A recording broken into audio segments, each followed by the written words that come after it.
de organización de la sociedad se caracteriza porque las reglas para las relaciones políticas y para el ejercicio del poder son construidas o transformadas por las mismas personas que la van a vivir, cumplir, ¿no? Y proteger, es decir, por todos nosotros.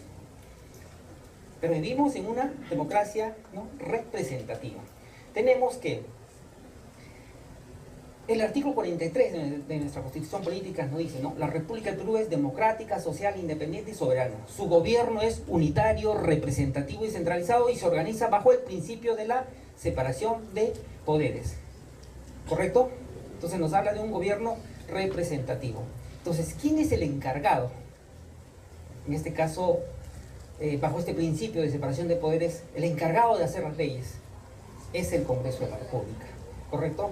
Y vamos a ver hoy día quiénes están autorizados, digamos, legitimados por la Constitución para poder presentar unas leyes. Nuestra Constitución en su artículo 90 nos dice, el poder legislativo reside en el Congreso.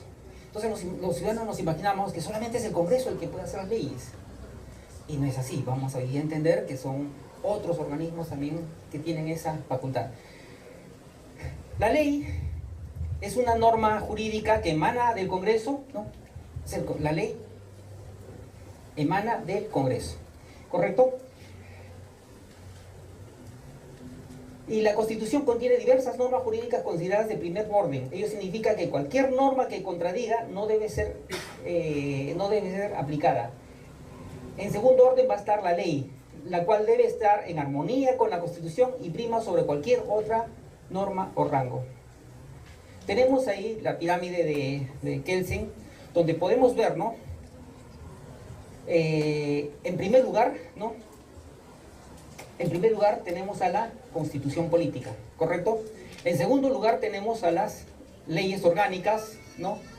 Y luego vienen las leyes ordinarias, ¿no? Y así sucesivamente, resoluciones legislativas, decretos legislativos, decretos de urgencia, decretos supremos, resoluciones supremas, resoluciones ministeriales, resoluciones viceministeriales, resolución directoriales y finalmente tenemos resoluciones administrativas.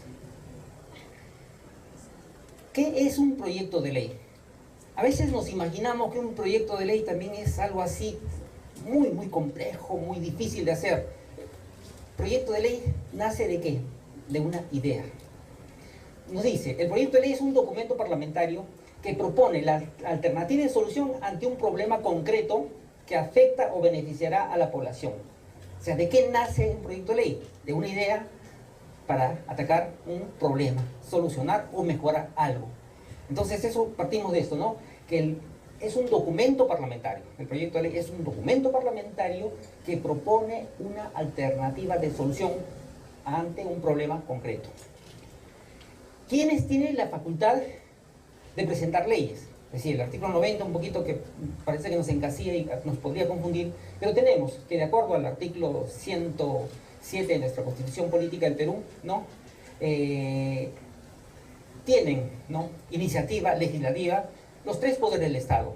En primer lugar tenemos entonces el presidente de la República, el poder ejecutivo, ¿correcto? Luego tenemos el poder legislativo, el Congreso, los congresistas. Y luego tenemos los otros poderes del Estado, el poder judicial. Pero aquí vamos a hacer un paréntesis en el tema del poder judicial. También tiene iniciativa legislativa, pero, ojo, solo en las materias que son de su propia competencia, ¿correcto? Entonces nos queda claro, por ejemplo, el Poder Judicial no va a presentar un proyecto de ley de reforma de la educación, ¿no? Solamente en las materias que le son de su propia competencia. Luego vamos a ver el tema de las facultades que tiene el presidente de la República, que son de su exclusiva, ¿no?, competencia. Luego tenemos los gobiernos regionales, los gobiernos locales. Asimismo también tienen iniciativa las instituciones públicas autónomas, los colegios profesionales y los ciudadanos. En cuanto al Poder Ejecutivo, el presidente de la República, o sea, estas son de exclusiva competencia del presidente de la República. Por ejemplo, ¿no?, algo muy importante que debemos comprender, partimos de esto, que el Congreso, los congresistas no tienen iniciativa de gasto. Los congresistas no podemos reclamarle la ejecución de obras o porque no están viendo que se ejecuten proyectos y cosas para la ciudadanía. No, sus funciones son legislar, representar y la función de control político y fiscalización. Esas son las tres importantes funciones que tiene el Congreso. Pero muchas veces nosotros criticábamos a los congresistas porque vemos al alcalde chambeando, está haciendo obra, vemos al presidente regional que también está inaugurando carreteras, de repente por ahí unas aulas, una posta médica, vemos al presidente de la República y está haciendo obra, está trabajando el presidente de la República, y los ciudadanos dicen, ¿y qué hacen estos señores? ¿Qué hacen estos ociosos? Están sentados, no hacen nada. No vemos las obras, el trabajo, no podemos palpar lo que están haciendo. Pero la Constitución establece que estas funciones son mucho más importantes que hacer obras, porque el Congreso no tiene esa capacidad de gasto, no ejecuta obras, no maneja presupuesto. El único dinero que maneja un congresista es su sueldo, ¿correcto? ¿Y quién tiene esa capacidad, ¿no?, de ejecutar obras?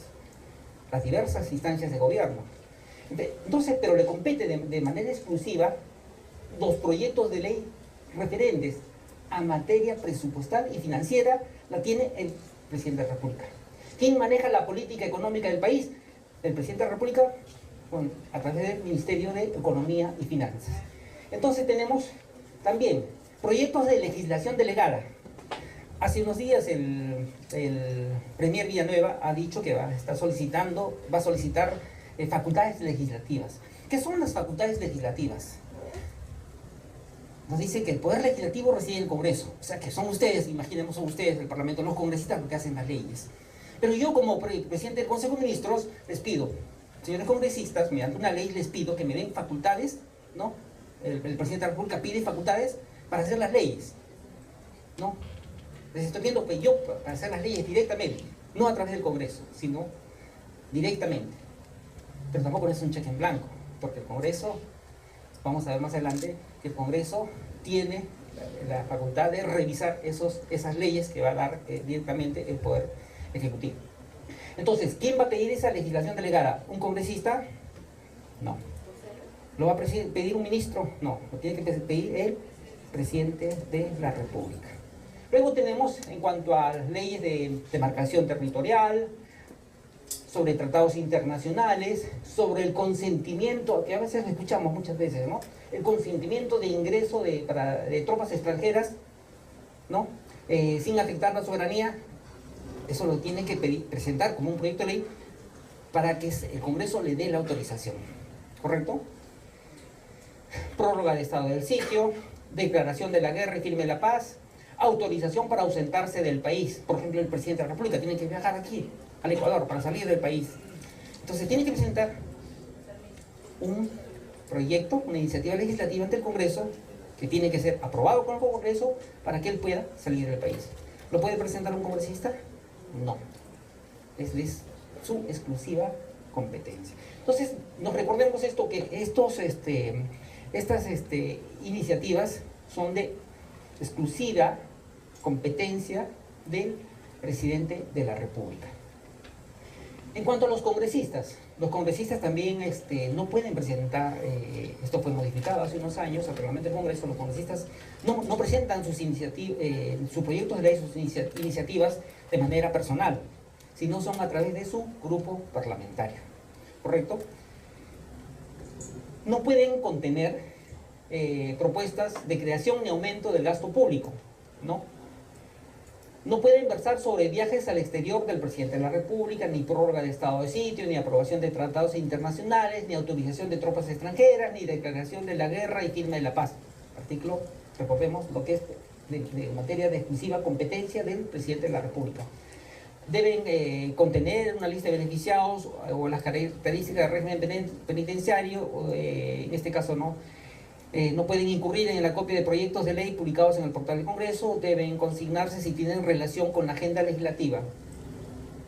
En cuanto al Poder Judicial, los gobiernos regionales, los gobiernos locales, las instituciones públicas autónomas, los colegios profesionales, instituciones públicas autónomas, por ejemplo, la Defensoría del Pueblo, el Ministerio Público, el Jurado Nacional de Elecciones, la RENIEC, el Banco Central de Reserva, el Tribunal Constitucional, ¿no?, entre otros, ¿no?, así como los gobiernos regionales, sus proyectos, sus iniciativas de acuerdo al artículo 107 de la Constitución, deben versar sobre asuntos de su exclusiva competencia, ¿correcto? Asimismo, debiendo precisarse la concordancia de competencia en el documento de remisión, no pueden versar sobre los asuntos señalados en el numeral 1 precedente, artículo 76 del Reglamento del Congreso. Es decir, también no deben versar sobre lo que es materia de exclusiva competencia del Presidente de la República. En cuanto a los ciudadanos, recordemos, ¿no? Está establecido tanto en el artículo 31 de nuestra Constitución, así como en la ley 26.300 de Ley de Participación Ciudadana, tenemos que los ciudadanos, bueno, como los ciudadanos, pues no somos autoridad, no somos representantes. Cualquiera de nosotros, un ciudadano común y corriente, sí puede presentar un proyecto de ley. Pero esto está normado en el artículo 76 del Reglamento del Congreso, que precisa que para que un ciudadano común y corriente, ¿no? Que no tenemos, digamos, esa legitimidad, ¿no? Para poder presentar directamente un proyecto de ley, ¿no? Está normado que nuestro proyecto de ley debe ir acompañado del 0.3% de firmas del padrón electoral. Es decir, lo que tenemos nuestro proyecto de ley ya elaborado, ¿no? Entonces lo que tenemos que ir es a la OMPE, comprar nuestro kit, reunir las firmas, ¿no? necesarias, que la OMPE nos valide, ¿no? estas firmas, el Jurado Nacional nos expida una resolución, y luego con esta resolución del Jurado Nacional de Elecciones, que hemos cumplido con este requisito del 0.3% de firmas, y nuestro proyecto de ley lo ingresamos al Congreso en la oficina de trámite documentario, para que ingrese nuestro proyecto de ley y pase a ser estudiado en las comisiones y debatido en el Pleno. Entonces tenemos que el proyecto de ley, ¿no? nace de determinado problema que queremos darle solución a través de una propuesta, una iniciativa de ley. Esto lo vemos también, vamos a hacer un pequeño ejercicio más adelante. Primero, a ver, las pautas a seguir para proponer un proyecto de ley, ¿correcto? No todos solucionamos con leyes. Tantos problemas que hay a veces, muchas veces pensamos una ley para solucionar, no es así. En primer lugar, vamos a tener estas pautas, ¿no? Antes de hacer nuestro proyecto de ley, vamos a analizar nuestro problema. Primero, identificar el problema central, ¿correcto? Identificar el problema central. Debemos conocer la situación actual para poder identificar el problema que afecta a nuestra localidad, teniendo en cuenta que el problema debe ser una situación real, ¿no? Y no debemos confundirlo con la ausencia de un servicio. Ponemos un ejemplo ahí muy simple, ¿no? Dice, existencia de población analfabeta en nuestra localidad. ¿Es el problema? No es el problema. Esa es probablemente una consecuencia, ¿no? Tal vez de políticas de educación, ¿no? Falta de colegios en la localidad sería, por ejemplo, el planteamiento incorrecto. O lo contrario, porque el problema central sería, por ejemplo, un tema de políticas de educación, ¿no? Por la existencia de población analfabeta. Pasos a seguir, tenemos nuevamente el segundo punto, dice establecer la mejor alternativa de solución, ¿correcto?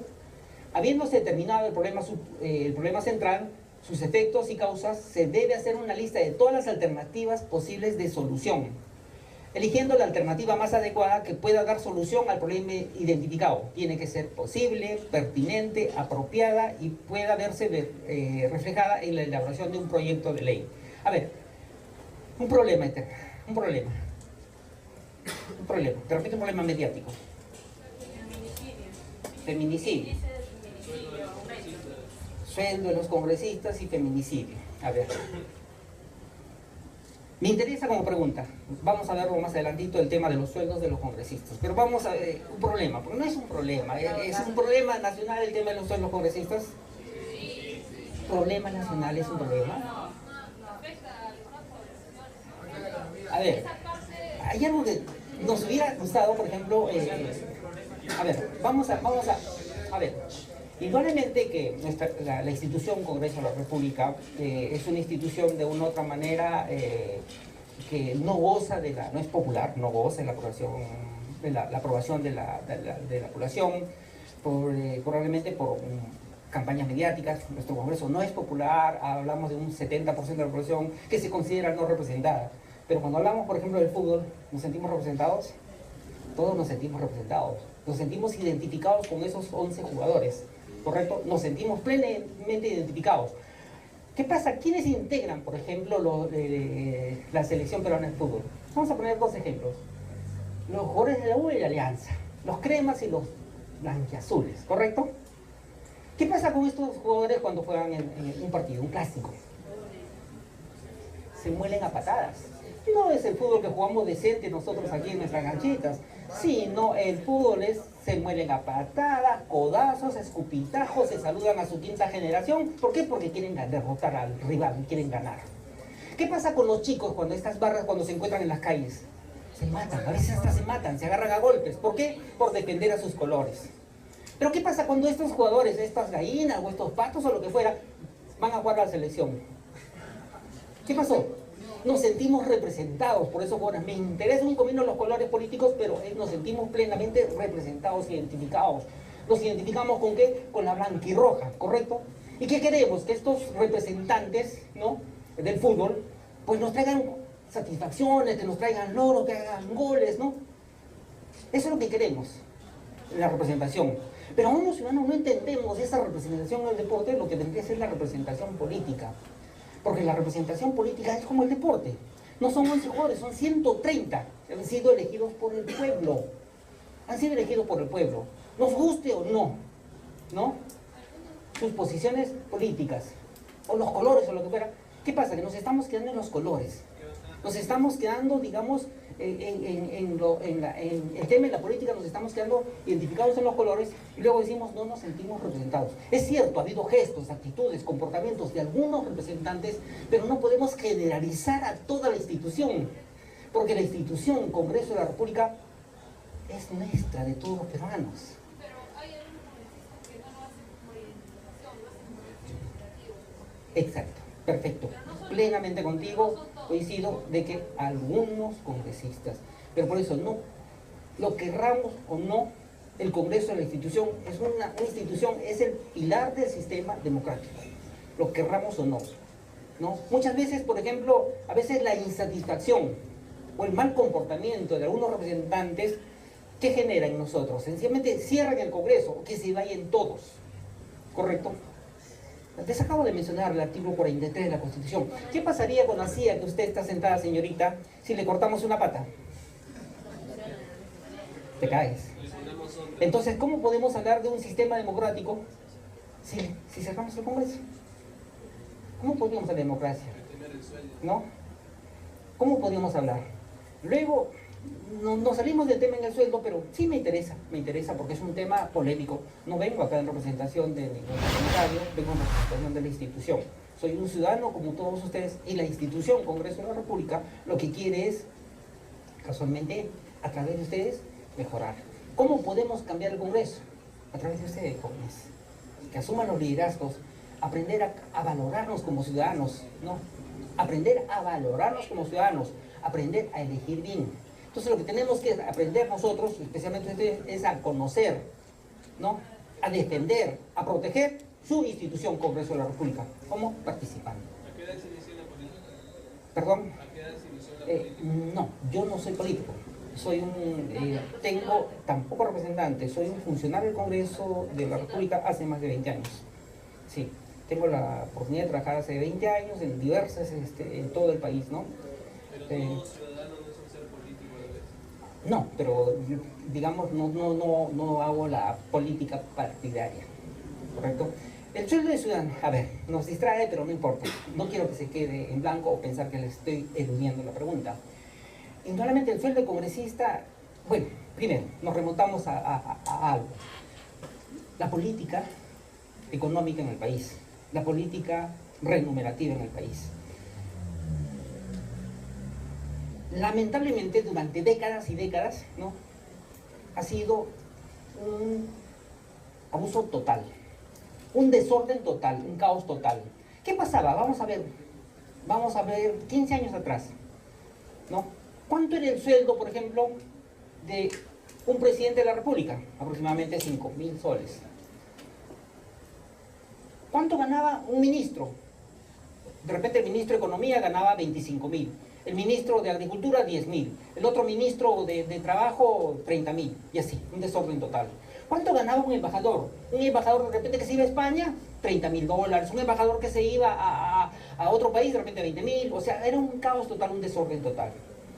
Llega un presidente, ¿no? Y dice, no, pues,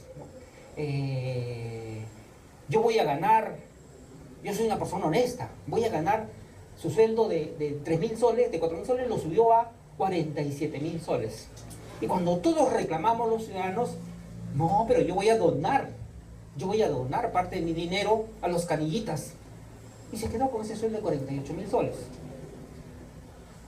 Ahora está prófugo en el extranjero. Se quedó con ese sueldo de 48.000 soles. Donaba, es cierto, 8.000 soles, creo, para un fondo para que estudien los canillitas. ¿Correcto? Luego, viene otro presidente y dice, pues no, yo no voy a ganar esa barbaridad, voy a ganar 16.000 soles. Y ningún funcionario va a ganar más que el presidente de la República. Entonces estableció el presidente de la República sueldo de 16.000 y los funcionarios de 15.600 para abajo. ¿Cuánto ganaba el Congreso? Los congresistas ganaban aproximadamente 10.600 soles, ¿no? Y recibían más o menos unos 5.400 soles en gastos operativos, es decir, para que se puedan trasladar, viajar, de repente organizaban un evento acá, nos traían unos sanguchitos y lo que sea, eso lo hacía de sus gastos operativos, ¿correcto? Entonces, perdón, era 10.600, o sea, el congresista ganaba más o menos 25.000 soles aproximadamente, 25.000 soles ganaba, ¿no? Estamos hablando del 2005, 2006. Entonces, como el presidente de la República se bajó a 16.000 soles, estableció el sueldo de 15.600 de los ministros y de ahí para abajo. Se acabó la meritocracia en el Perú, ¿correcto? El Congreso de la República ganaba casi 25.000. Entonces el Congreso, algo importante es que el Congreso, así como el Poder Ejecutivo y así como el Poder Judicial, tiene total autonomía política, económica, normativa y administrativa. ¿Qué hicieron los congresistas? Los congresistas de esos 25.000 lo redujeron a 15.600 soles. Ellos decidieron reducir su sueldo a 15.600 soles. Y eso es lo que gana un congresista, ¿no? 15.600. Entonces, hasta cierto punto hay un orden en el país. Excepto lo que ha pasado en el gobierno pasado, que han elevado el sueldo de los ministros, por ejemplo, a 33.000 soles, si no me equivoco. 33.000 soles. Se rompió esos 15.600. El presidente sigue ganando 16.000 soles. Pero los ministros ganan aproximadamente 33.000 soles. Ha roto, digamos, ese orden. Es bueno esto de los topes, estos topes son buenos. A ver, vamos a ver rápidamente. Ustedes están estudiando la carrera de Derecho en una universidad nacional, correcto. De repente, porque ustedes están aquí para ser líderes, para ser exitosos, para ser triunfadores, para ser los mejores abogados del país. Una maestría en la Católica, ¿cuánto les va a costar? 60, 70.000 dólares. ¿Por qué? Porque necesitan una maestría que lamentablemente es, por ser universidades más prestigiosas y todo, va a ser importante. Entonces ustedes van a hacer un esfuerzo de 60, 70.000 dólares una maestría. ¿Cuánto les va a costar un doctorado? Un doctorado debe costarle por lo menos, no baja, yo creo que de 100.000 dólares, 80.000 o 100.000 dólares en la Pacífico o en la Católica. ¿Qué lo van a hacer? ¿No? Lo van a hacer ustedes tarde o temprano. O de repente quieren estudiar una especialización extranjera. Es decir, ustedes están invirtiendo minutos, segundos, horas, ¿no? Están haciendo un gran sacrificio económico para estudiar acá, porque el solo hecho de traerse de su domicilio hasta acá, están invirtiendo día a día, sol a sol, para formarse como profesionales. Y cuando sean profesionales van a ir, por ejemplo, a trabajar a una municipalidad, en donde, como profesional, una municipalidad, como hay estos topes, ¿no? Cuando un alcalde y de ahí para abajo todos, van a ganar como profesionales, como abogados. Si no son funcionarios que van a recibir 3.000, 4.000 soles, van a ganar por medio de 2.500 soles. Es lo que van a ganar, ¿no?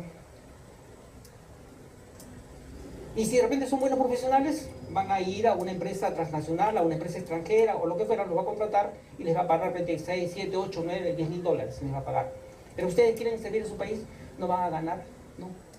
Por más buenos que sean, nunca van a ganar más de 15.600 soles. ¿Es justo eso? No es justo. No es justo, porque para eso uno pues se quema las pestañas, para eso inviertes tu dinero, para ser un profesional.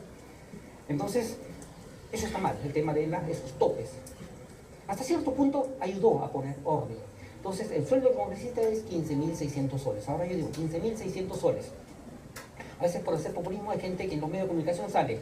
El congresista gana mucho, 15.600 soles. Vamos a ponerles el sueldo mínimo y ese dinero que le den a usted para aumentar a los maestros y a los policías. ¿Cuánto le tocaría a cada maestro policía y a cada policía?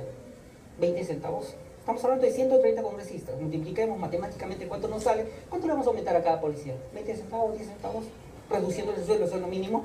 ¿Y qué queremos del Congreso? Al Congreso exigimos, a veces criticamos esos malos comportamientos de algunos parlamentarios, pero le exigimos un Congreso de calidad. Queremos un Congreso eficiente, queremos un Congreso que nuestros congresistas trabajen y hagan leyes que permitan promover la economía, el desarrollo del país, que podamos salir adelante.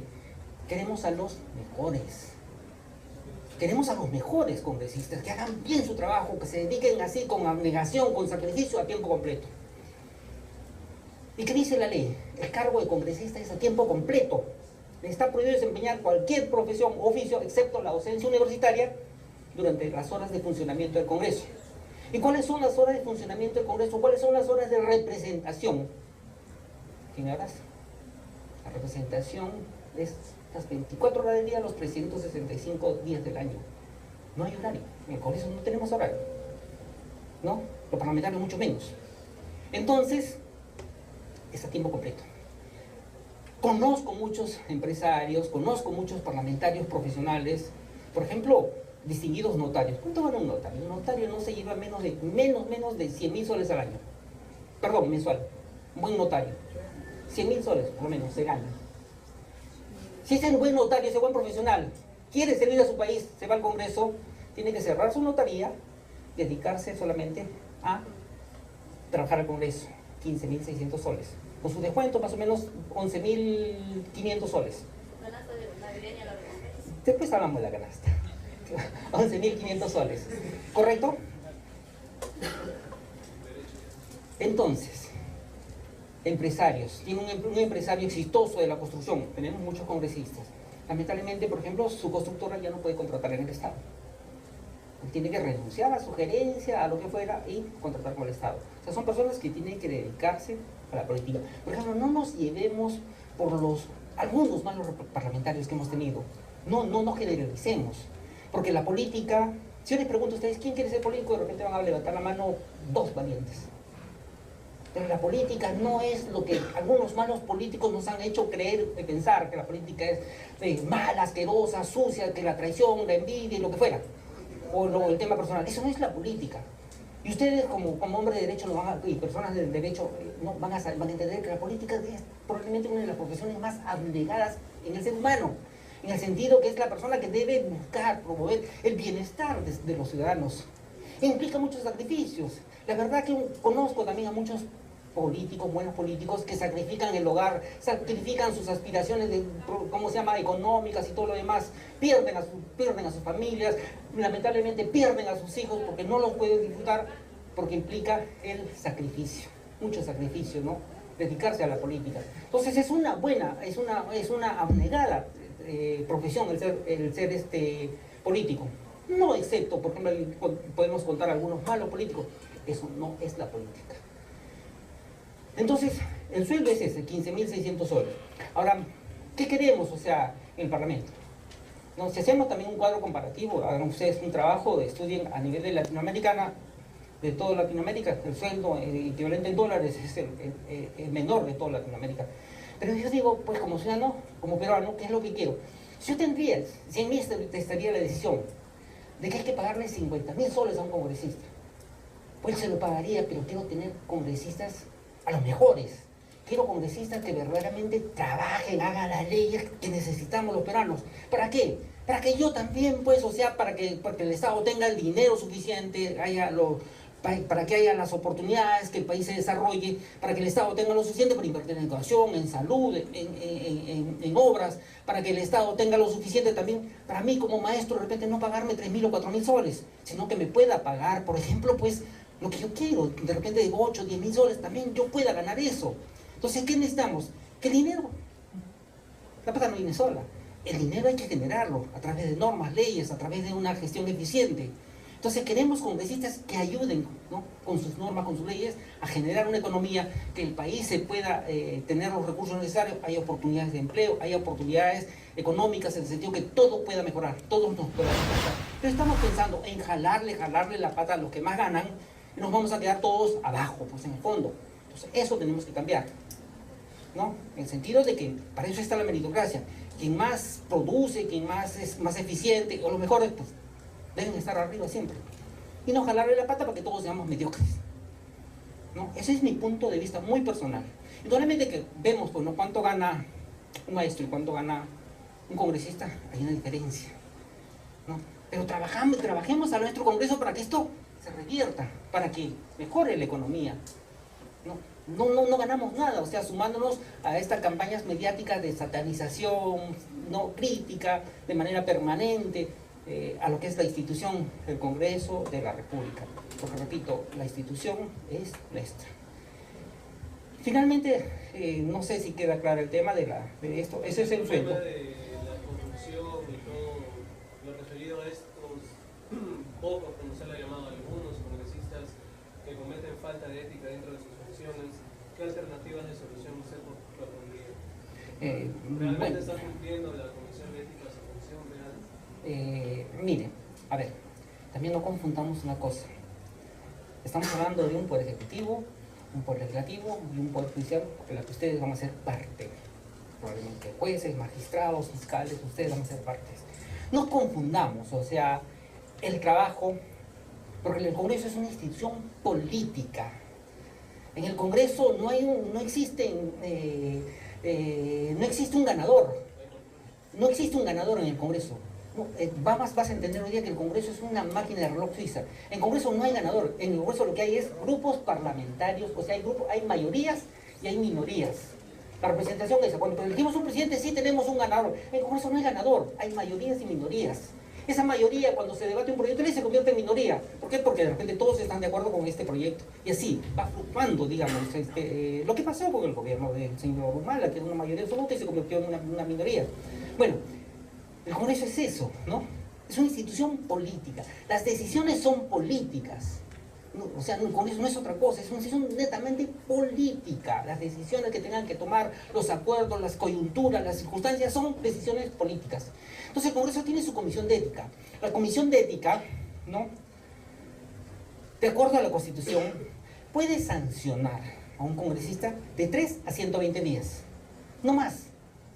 Recuerdo cuando hubo el caso de un congresista, creo que fue de la región Junín, acusado de violación. No recuerdo el nombre, él era algo de Caggia, Torres Caggia, algo así. Fue acusado de intento de violación, por ejemplo, un parlamentario. Los medios de comunicación todos atacaban a la institución. ¿Por qué? Porque el Congreso lo sancionó con 120 días. ¿Cómo es posible que el Congreso lo sancione a 120 días? Debieron mandarlo a la horca, debieron fusilarlo, debieron mandarlo a la hoguera. Estos se protegen, que no, ¿cómo es posible? ¿Cómo hay procedimientos? Nos interesaría, doctor, que más adelante hagamos el taller de procedimientos parlamentarios para entender toda esta mecánica. Entonces, por ejemplo, lo que hizo el Congreso lo sancionó, pues, como lo máximo que le faculta la Constitución. La Comisión de Ética propuso y el Pleno lo sancionó con 120 días. Y luego se inicia el proceso de acusación constitucional y desaforo, ¿no? ¿La denuncia va a dónde? Al Poder Judicial, pues para eso tiene su trabajo en la Fiscalía del Poder Judicial, ¿no? Del Ministerio Público y del Poder Judicial. El Congreso no es Poder Judicial. Entonces, repito, el Congreso puede sancionar de 3 a 120 días. Eso es todo lo que puede sancionar el Congreso. ¿Qué gobierno se establece eso? Perdón, ¿claro? ¿Qué gobierno se establece que lo máximo de sanción es 120? Está en la Constitución. En la Constitución política. Creo que la incomodidad de todos es que la forma de cómo nos juzgan, ¿no? De que, por ejemplo, para ellos hay un poco más de tolerancia, tienen como que, mejor decir, como que al popular dirán que Sí. ciudadano normal comete un error, o no un error, comete un delito y bueno, lo tratan. Es como, por ejemplo, que en la municipalidad un funcionario comete un delito, puede ser sancionado por una suspensión de 3 días, 6 días, pero si ese delito, por ejemplo, el procurador lo acusa, por ejemplo, penalmente, el Poder Judicial se va a encargar de mandarlo preso. Ya, por ahí el ejemplo del señor Canchaya. Luego que el Congreso inició todos sus procesos, ¿no?, hasta desaforarlo, el Poder Judicial lo condenó a 8 años de cárcel. El Poder Judicial. Congreso no es poder judicial. Entonces, repito, hasta las sanciones ahí son políticas, ¿no? De acuerdo al reglamento. O sea, hay momentos en el Congreso que se tiene que tomar, lamentablemente, estas decisiones políticas. Pero el Congreso funciona así. El Congreso es su trabajo, pues el Ministerio Público. Si hay delitos, el Ministerio Público y luego el Poder Judicial, quien se encargará de sancionar. ¿Perfecto? En ese caso, el señor está purgando pena, porque si ha sucedido ahí mismo, creo que... No, pues estamos hablando más o menos ya de... Creo que fue el gobierno de Toledo. Pasó de la Fiscalía. Sí, ya debe haber salido ya. 8 años de cárcel. Debe haber salido. Cuando estaba cumpliendo sus funciones, ¿fue a la cárcel o luego? No, hay un proceso que se llama de levantamiento de inmunidad parlamentaria. Una acusación constitucional, o en todo caso, en este caso, como la denuncia fue penal, la Corte Suprema hizo la solicitud de levantamiento de inmunidad parlamentaria, ¿no? Y entonces, pues, ya tendríamos que hablar de inmunidad también, el levantamiento. Entonces, una vez que se le levantó la inmunidad parlamentaria, fue puesto a disposición del Poder Judicial. El Poder Judicial ordenó su inmediata captura, ¿no? Para ser procesado y luego condenado. En realidad el tema del mundo del Congreso es un mundo hermoso, es un mundo muy complicado, es un mundo enorme y no es el desorden que a veces podemos apreciar por lo que la foto del instante que nos ponen los medios de comunicación. ¿Qué hacen los medios de comunicación? Son instituciones, por ejemplo, son negocios, ¿no? Son negocios que tienen sus intereses. Entonces, ¿qué es lo que hacen ellos? Venden. ¿Qué pasó, por ejemplo, cuál fue el éxito, por ejemplo, de la urraca Magali Medina? ¿Qué nos vendía? El chisme, ¿no? El chisme nos vendía. Y ahora los programas de farándula, ¿qué son? Nos venden eso, el chisme, la intriga y todo lo demás. Entonces los ciudadanos un poco que nos hemos vuelto así, curiosos, o sea, consumimos lo que nuestro morbo desea. Entonces, ¿qué hacen los medios de comunicación? Probablemente responden a ciertos grandes intereses y lo que hacen es satanizar el trabajo parlamentario. Imaginemos que somos los 130 congresistas, estamos debatiendo horas y horas un proyecto importante por el tema de la economía del país. Estamos debatiendo. Pero ¿qué pasa? De repente ocurre que en el trajín y tenemos a los medios de comunicación acreditados, los medios de comunicación de todo el país acreditados ahí, que están buscando la noticia para vender. Pero lamentablemente en el debate ocurre que de repente nuestra colega parlamentaria pues tiene pues su arranque de repente no sé, de intolerancia, ¿no? Y le falta el respeto a usted. Entonces, ¿cuál es la noticia, por ejemplo? Que los congresistas van solamente a pelear y todo lo demás. De repente un congresista que está ahí en la parte de atrás recibe una llamada importante, está contestando la foto. Que los congresistas son unos irresponsables, que no están atendiendo el debate, están conversando por teléfono. Un congresista de repente pues le ganó la hora y todo lo demás. Pues lo castigó a su esposa y lo mandó sin desayuno, pues. Está comiendo. Y la noticia es eso, que van solamente a comer. Somos seres humanos. Nos gana de repente el sueño. Una congresista se durmió, la noticia es que se durmió. Es un problema nacional. O un congresista está revisando una revista, por ejemplo, y pasa la hoja y por ahí está una hoja donde una revista, qué sé yo, caretas, de ahí una modelo, una foto, una chica en bikini. La noticia es esto que están viendo. Ya satanizan a la institución. ¿No? Entonces lo que se busca es desprestigiar, ¿no? Deslegitimar a la institución. Pero nosotros, como hemos dicho, el Congreso, o sea, es imprescindible dentro del sistema democrático el funcionamiento de la institución Congreso de la República. También debemos aprender a conocerla, defender y proteger nuestra institución. Aprender que estos representantes nos guste o no son nuestros representantes, por la democracia es eso. El pueblo ha decidido quiénes están ahí. Hizo lo correcto, hizo lo incorrecto, la historia juzgará. ¿Correcto? ¿Algún congresista que haya sido epistemólogo? En lo personal no, porque nuestro trabajo también es al servicio de los 130 congresistas, estamos más abocados al tema de la formación de ustedes, ¿no? Contribuyendo al trabajo de los señores congresistas, ¿no? En esta función importante de representación, de acercamiento. Bien, entonces nos habíamos dicho ya, un problema rápido para ya no irnos de otro tema porque no vamos a terminar. A ver, vamos a ver el tema de, feminicidio, u otro tema sería, por ejemplo, ya, a ver, pongamos uno más mediático, el tema de las violaciones infantiles. Ya, nuestro problema central, ¿cuál es? Por ejemplo, violaciones a los niños, ¿correcto? A ver, lluvia de ideas, solución. En 2 palabras, por favor, rápidamente. Pena de muerte. Más cárcel. Psicólogos. cambiar las leyes penales. Una capacitación de ciencias forenses a la altura de los casos, porque no hay capacitación. ¿Cómo te van a tomar decisiones de más cárcel si no están capacitados? Perfecto, bien, bueno, una idea de tener mejores especialistas formados para poder evaluar el tema, ¿no?, de los delitos. Por ejemplo, hay casos en los cuales son reales. La madre denuncia al padre por haber intentado tocar a su menor hija solo por la presencia de la hija. Y nosotros, como usted dice, nos gusta que nos vendan, nos gusta el morbo y sale en primera plana. Y después de todo eso, ¿hay un mecanismo real? ¿O hay profesionales en la altura? Correcto, sí, sí. Pero no nos salgamos de nuestro tema, por favor. Entonces tenemos el delito de violaciones infantiles, pena de muerte, psicólogos, ¿para qué? Ya. Descentralización de una prueba de daño psicológico. Ya, bueno, el tema de daño psicológico, pena de muerte, mayores, ¿cómo se llama? Mayores, castración física, castración química y todo lo demás. Entonces, ¿qué estamos haciendo? Tenemos nuestro problema central del tema de violación de los niños y estamos encontrando salidas. O sea, nuestro proyecto de ley está: o mandamos el proyecto de ley pena de muerte, mandamos nuestro proyecto de ley para ponerle 50 años de cárcel, mandamos nuestro proyecto de ley castración química, mandamos nuestro proyecto de ley trabajo forzado por el resto de su vida, cadena perpetua y todo lo demás. Entonces vamos evaluando las soluciones, ¿correcto? Y podemos finalmente, no, en este caso cada uno de ustedes como parlamentario, optar por una. A ver, cadena perpetua, castración o pena de muerte. Levanten la mano quienes se sienten de acuerdo. A ver, castración. Correcto. A ver, cadena perpetua. Pena de muerte. Mayoría. Correcto, pena de muerte. Entonces nos estamos inclinando. Entonces, estamos buscando una alternativa de cómo encontrarle una salida a nuestro proyecto de ley, a dónde va a ir. Perfecto. A ver, identificar el problema central, violaciones, mejor alternativa de solución, pena de muerte, castración química, castración física, cadena perpetua y todo lo demás. Evaluar, en tercer lugar, evaluar la necesidad y viabilidad de nuestra posición, de nuestra proposición, de nuestro proyecto de ley.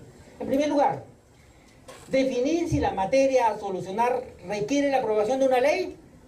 Sí, definitivamente sí, hay que encontrar, o sea, una ley que tal vez mejore las existentes, ¿no? En este caso modifique el Código Penal, modifique ¿cómo se llama? Las penas y todo lo demás. Entonces, vamos por lo correcto. En segundo lugar, analizar la información especializada sobre la materia. Por ejemplo, dijo castración física. ¿Va a solucionar nuestro problema? Castración química. ¿No? Por eso, castración química. El tema también él plantea, por ejemplo, el tema por ejemplo, no sería, sería por ejemplo de formación desde un inicio, una formación psicológica para los niños, por ejemplo, ¿no? Derecho preventivo. Perfecto. Entonces tenemos que analizar la información sobre la materia, o sea, analizar el por qué ocurren las violaciones, qué pasa por la cabeza de estos enfermos, de estos pervertidos y todo lo demás. Estudiar el marco normativo que regula la materia identificada. Tenemos leyes, ¿no? Leyes donde ya tenemos muchas leyes, ¿no?, en el Código Penal para sancionar esto. Indagar sobre estudios y proyectos de ley similares o relacionados con la materia. Determinar el costo-beneficio. Ojo, determinar el costo-beneficio. O sea, determinar en qué medida nuestro proyecto de ley, ¿no?, va a beneficiar, digamos, mayormente a la población. Es decir, por ejemplo, vamos a mandar a la pena de muerte a 20 violadores, pero ¿en qué medida esto va a beneficiar de repente para erradicar el delito y todo lo demás? Sí, estamos todavía, no estamos pasando a la parte de esto, sino estamos pasando todavía solamente a hacer una evaluación de los puntos, ¿no? Evaluar social y políticamente la viabilidad de la ley. Cuando dije pena de muerte, más o menos un 40% levantó, 60% no levantó. Probablemente ese 60% no está de acuerdo con la pena de muerte. Entonces tenemos que evaluar social y políticamente la viabilidad de nuestro proyecto de ley. ¿Correcto? De repente sale una marcha enorme con nuestro proyecto de ley y nos traen abajo. Determinar quiénes son los actores y destinatarios del proyecto de ley. Analizar la opinión de los destinatarios del proyecto de ley. Y finalmente, verificar la constitucionalidad del proyecto de ley. ¿La Constitución permite la pena de muerte? Entonces nuestro proyecto de ley que estaba pidiendo pena de muerte está mal. Tendríamos en primer lugar plantear una reforma constitucional, y lo vamos a ver en un ejemplo más adelante, un proyecto presentado, o sea, cuál sería el camino correcto. Cuarto, bueno, el tema de pautas gramaticales, ¿no? Para redactar un proyecto de ley, que por ejemplo esta debe ser en tiempo presente, modo indicativo, evitando el futuro del indicativo, género masculino, número singular o plural, espacios simples. Bueno, estos son algunos temas gramaticales. ¿Por qué masculino? ¿Quién lo establece? ¿Por qué masculino? ¿Quién lo establece? Digamos, en cuanto a, estamos hablando de manera general, digamos, ¿no? Es como decir, ¿no? Los hombres, ¿no? De este planeta. Por ejemplo, estamos hablando de un tema general. Podríamos poner los hombres y las mujeres y de este planeta. Nos estamos extendiendo, pero o sea, nuestro proyecto tiene que ser muy puntual, como vamos a ver ahorita en el tema de la redacción. Entonces, recordemos que la función legislativa consiste en la elaboración de proyectos de ley, resoluciones legislativas, se discute su aprobación, se pueden modificar, interpretar, derogar las normas legales con el objeto de promover el desarrollo nacional. También están facultados para proponer la reforma de la Constitución en lo que sea pertinente. Dicha reforma debe ser aprobada por una mayoría absoluta del número legal de congresistas. Lo vemos esto en la diapositiva final. ¿Cuál es el procedimiento legislativo? O sea, las etapas. En primer lugar, proyecto de ley, estudio en comisiones, publicación de los dictámenes, debate en el pleno, aprobación, promulgación y publicación. Esto es de acuerdo al reglamento del Congreso, las etapas que tiene un proyecto de ley. Pero lo vemos aquí, todo el proceso. En primer lugar tenemos, nuestro proyecto de ley ingresa por la Oficina de Trámite Documentario. Luego es entregado a la Oficialía Mayor, y la Oficialía Mayor lo que va a hacer es, va a revisar que el proyecto de ley no cumpla los requisitos, y de acuerdo a la materia, ¿no? sobre que verse el proyecto de ley, va a decretar para que sea enviado a una comisión. Proyecto de ley de pena de muerte, por ejemplo, ¿a dónde iría? Tendríamos que ver un tema de reforma de la Constitución, a la Comisión de Justicia, a la Comisión de Constitución, por ejemplo, ¿no? De repente lo deriva a las dos comisiones. Las comisiones tienen un plazo legal, de acuerdo al reglamento del Congreso, de 30 días para emitir un dictamen. Es decir, ese proyecto de ley, ¿no? Este proyecto de ley, digamos, lo que hace este proyecto de ley, que tiene 8 hojas, 8 carillas, ¿no? Es enviado a la comisión. Y la comisión va a hacer todo un estudio, En la comisión trabajan, pues, en primer lugar están los congresistas con sus asesores, ¿no? Está el profesional también en cada comisión, unos secretarios técnicos que ayudan a todo este trabajo. Entonces lo que van a hacer es todo un trabajo de investigación, ¿no? Hacer todo ese análisis, un trabajo de investigación de este proyecto de ley, y de repente lo van a convertir así, en un estudio de este tamaño. Ese documento se llama un dictamen. Entonces, apenas tienen el dictamen, lo que va a hacer la comisión es, lo publica en la página web del Congreso para que todo el país sepa cuáles son las conclusiones, ¿no? de esta comisión.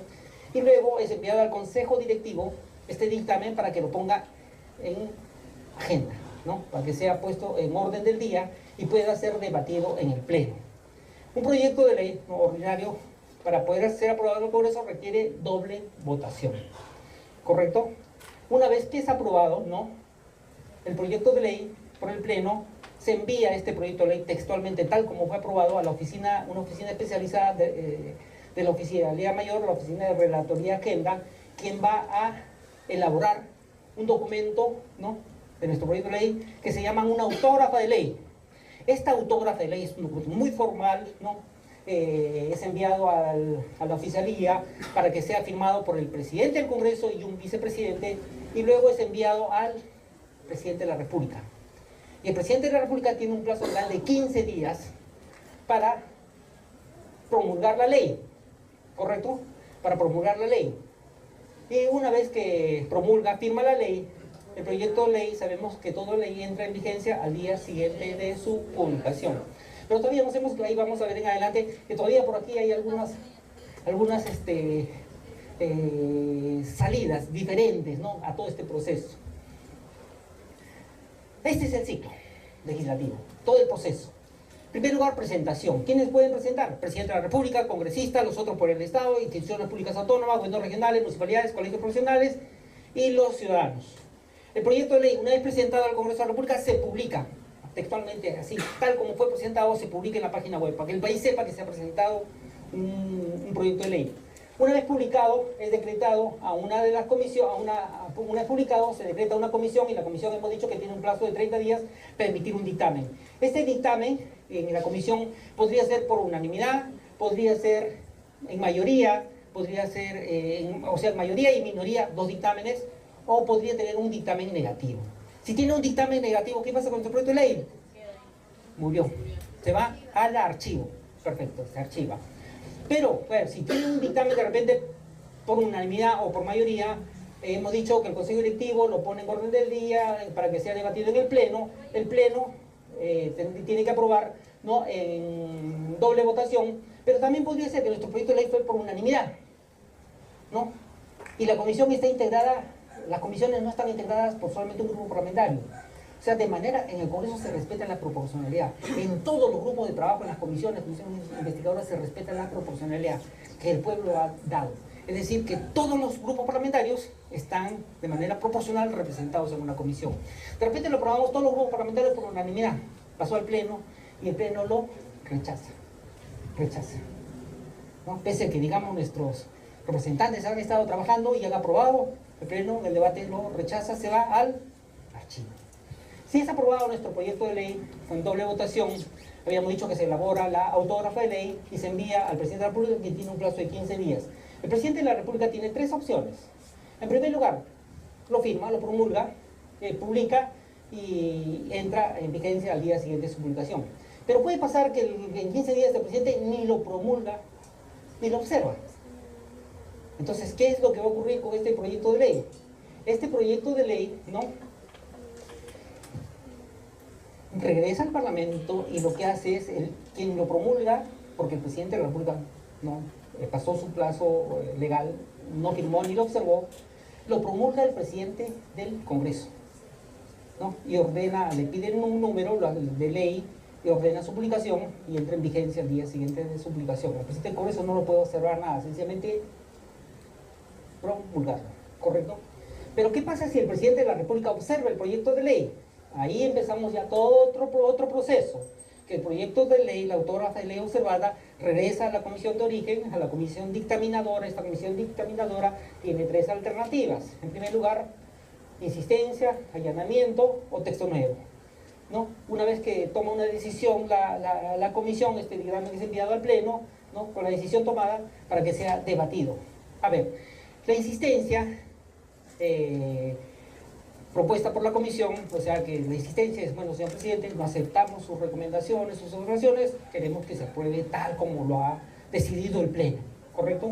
Entonces, se aprueba la insistencia con votación calificada. ¿Cuál es el número legal de congresistas? 130. ¿Cuál es el número hábil? 80. El número hábil de congresistas es el número legal menos los congresistas que estén suspendidos o en vacaciones. Imaginemos que nuestro número legal es 120, perdón, nuestro número hábil, pero el número legal es 130. Entonces la votación calificada es la mitad más 1 del número legal. Estamos hablando de 66 votos. La mitad más 1 del número legal, de 130, 66 votos. Se aprueba con 66 votos y lo promulga el presidente del Congreso, la ley, ¿correcto? En el caso del allanamiento, es decir, de repente el presidente nos pidió que vamos a corregir un párrafo, una palabra, o lo que fuera, el allanamiento, nos allanamos, la comisión acepta, se allana, hace la corrección, lo envía al Pleno y se aprueba el allanamiento con votación ordinaria, es decir, la mitad más 1 del quórum. 100 congresistas con 51 votos se aprueba, ¿correcto? ¿Y lo promulga quién? El presidente del Congreso. Pero la comisión también podría decir que, bueno, tenemos nuestro proyecto de ley, no vamos por la insistencia, no nos allanamos, texto nuevo. Un nuevo dictamen se envía al Pleno y este proyecto de ley también se aprueba con votación ordinaria y se envía al presidente de la República, ¿no? Ese es todo el proceso que tenemos de una ley. Entonces de ahí, pues, donde hay diversos procedimientos. Les decía que el Congreso no es un circo, que el Congreso no es un desorden. En el Congreso todo está establecido. Ustedes, a ver, jóvenes, una invitación. Aquí tenemos a los futuros parlamentarios. Y también el Congreso tiene un programa muy importante que es el Parlamento Joven. ¿Alguno de ustedes es parte del Parlamento Joven o ha postulado al Parlamento Joven? ¿O tiene conocimiento? Muy bien, la invitación para ustedes jóvenes entre 18 y 25 años de edad.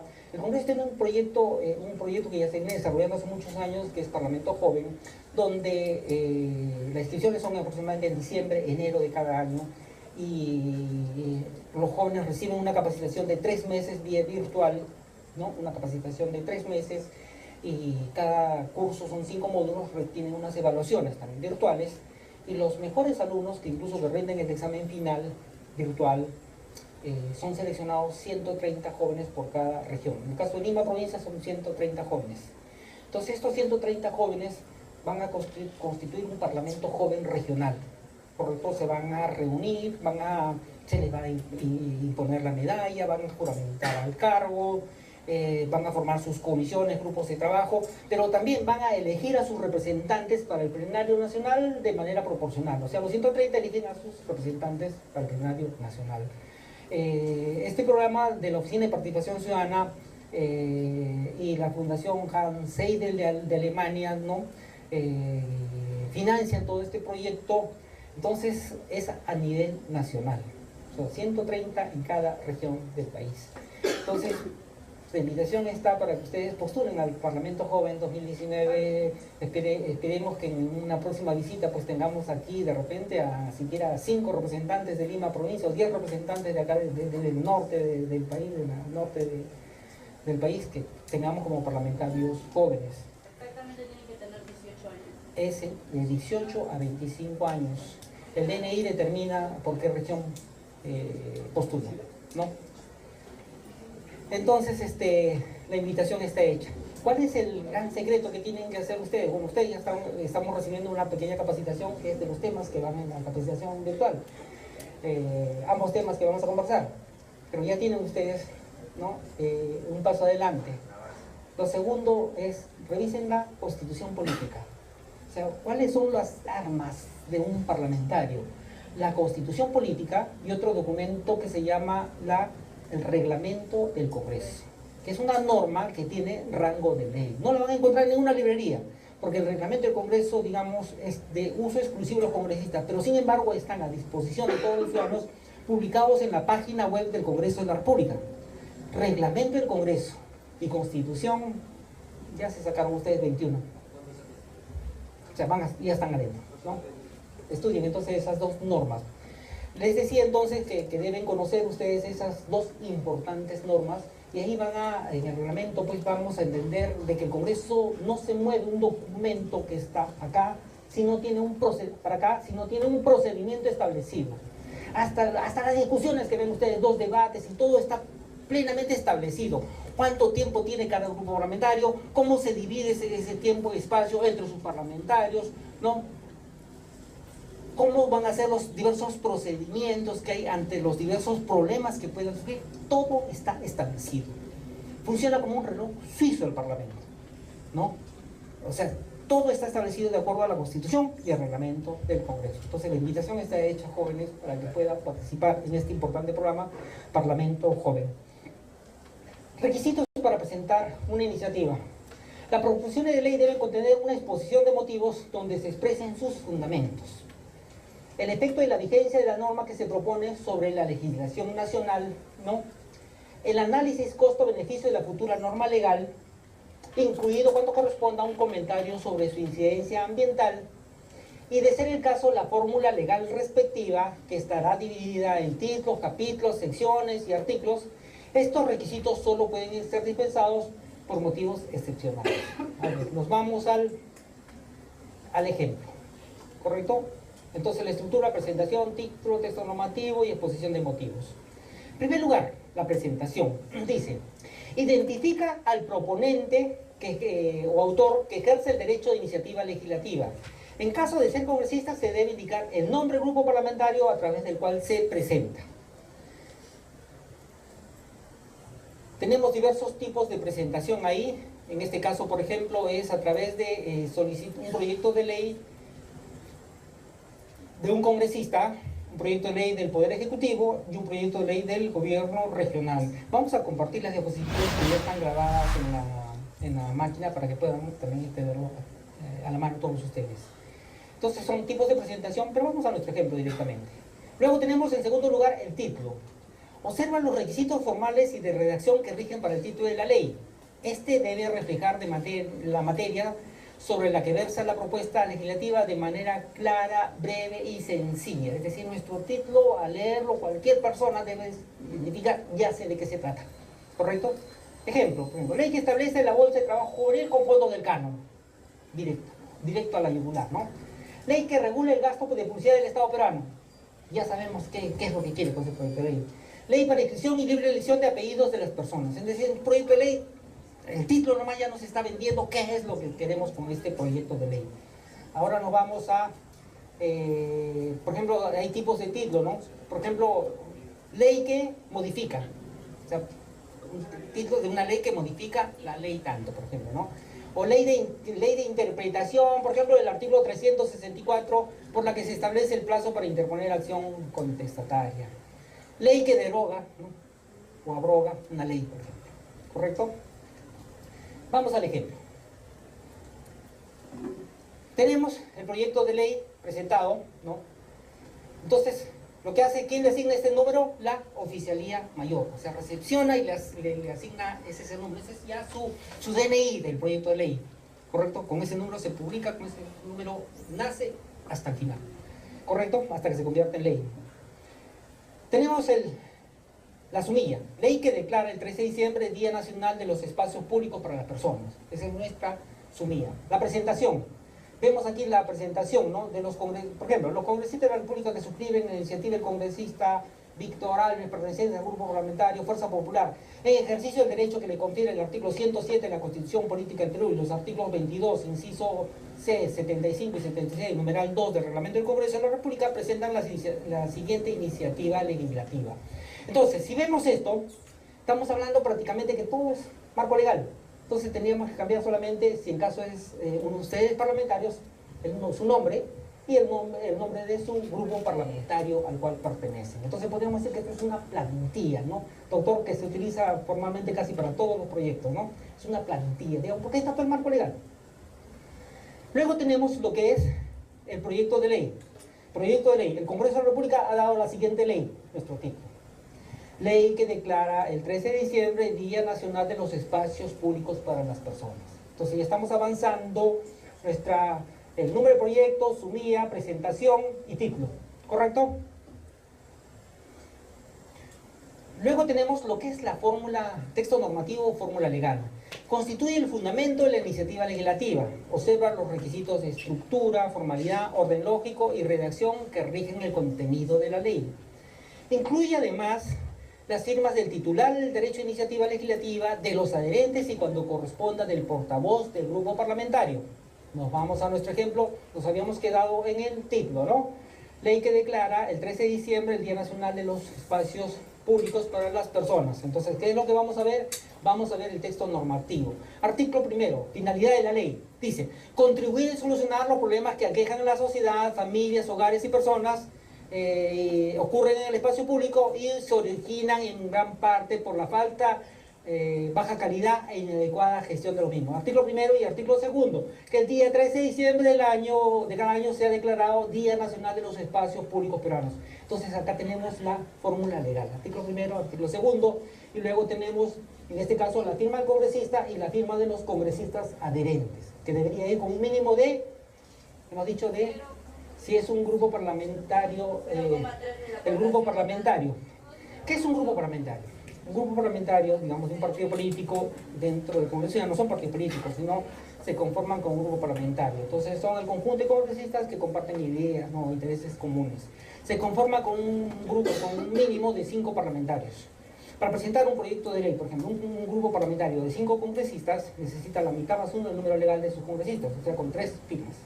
Pero si es un grupo parlamentario que tiene más de 5 congresistas, se requiere el mínimo de 5 firmas, ¿no? 5 firmas que respalden al congresista, incluyendo la de su directivo portavoz, ¿correcto?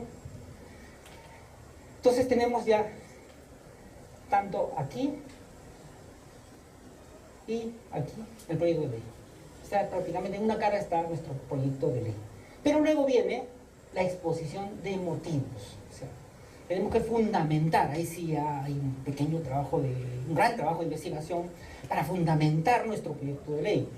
En esta parte se describe la problemática de la situación actual y se esboza la alternativa propuesta para su solución a través de un criterio lógico, jurídico. Igualmente se argumenta de manera detallada el texto normativo de la iniciativa legislativa. Entonces tenemos en primer lugar fundamentos de la propuesta, ¿no? Efectos de la vigencia de la norma sobre la legislación nacional, análisis costo-beneficio, incidencia ambiental cuando requiere nuestro proyecto y relación con la agenda legislativa y adjuntar los anexos que fueran necesarios. Entonces, primero, fundamento de la propuesta. Tenemos ahí análisis del estado de la situación fáctico-jurídica regular y la proyección. O sea, ¿qué tenemos y qué queremos? ¿Correcto?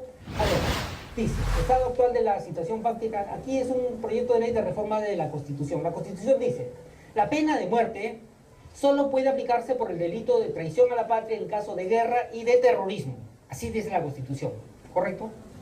Entonces nuestro proyecto de ley, en este caso, es un ejemplo de un proyecto de ley de reforma de la Constitución. ¿Qué dice?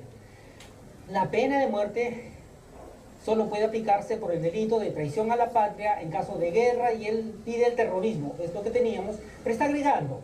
Así como por el delito de violación contra la libertad sexual cometido en agravio de menores de 7 años conforme a las leyes y a los tratados del Perú, del Perú es parte obligada, ¿no?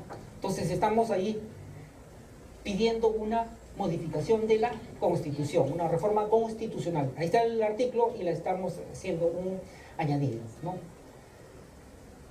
El efecto de la vigencia de la norma sobre la legislación nacional. Es decir, tenemos, primero, a ver, nuestro ejemplo no es una ley orgánica, ¿no? Y tampoco estamos modificando ningún reglamento. Entonces tenemos que analizar la legislación nacional, en el caso de nuestro proyecto de ley, ver si modifica o transgrede la Constitución. ¿Modifica o transgrede nuestro ejemplo? Modifica la Constitución. Modifica o transgrede sentencia del Tribunal Constitucional. Creo que en la materia no hay sentencias del Tribunal Constitucional. Modifica o transgrede tratados. ¿Modifica o transgrede tratados? Sí, por supuesto, porque estamos modificando la Constitución para ¿cómo se llama? Aplicar la pena de muerte, ¿no? Tenemos tratados, en este caso internacionales, por ejemplo, dice, modifica o transgrede sentencias de la Corte Interamericana de Derechos Humanos, pero tratados, pues estamos a la Corte Interamericana de Derechos Humanos, a la Corte de San José, entonces que prohíbe la pena de muerte, entonces sí modifica, o tendríamos en este caso que denunciar a estos, ¿no? A estos tratados. Entonces tenemos que hacer ese análisis. Efecto de la vigencia de la norma sobre la legislación nacional, si se refiere a creación de nuevas normas, modificación de normas vigentes, derogación de normas vigentes, suspensión de normas vigentes, o si restituye la vigencia de normas delegadas. Es parte de nuestro análisis que estamos haciendo de lo que estamos queriendo plantear. El análisis costo-beneficio, ¿no? Dice, es el análisis del impacto social, económico, ambiental del proyecto de ley. Informa y demuestra que el impacto de la propuesta normativa va en el aumento del bienestar social y este es mayor al costo de su vigencia. Determina la conveniencia de un proyecto mediante la enumeración y valoración posterior en términos monetarios de todos los costos y beneficios derivados directa o indirectamente de nuestra propuesta, ¿no? De dicha propuesta. Por ejemplo, vemos aquí un análisis muy simple, un texto donde, por ejemplo, se evalúa, ¿no? El análisis costo-beneficio.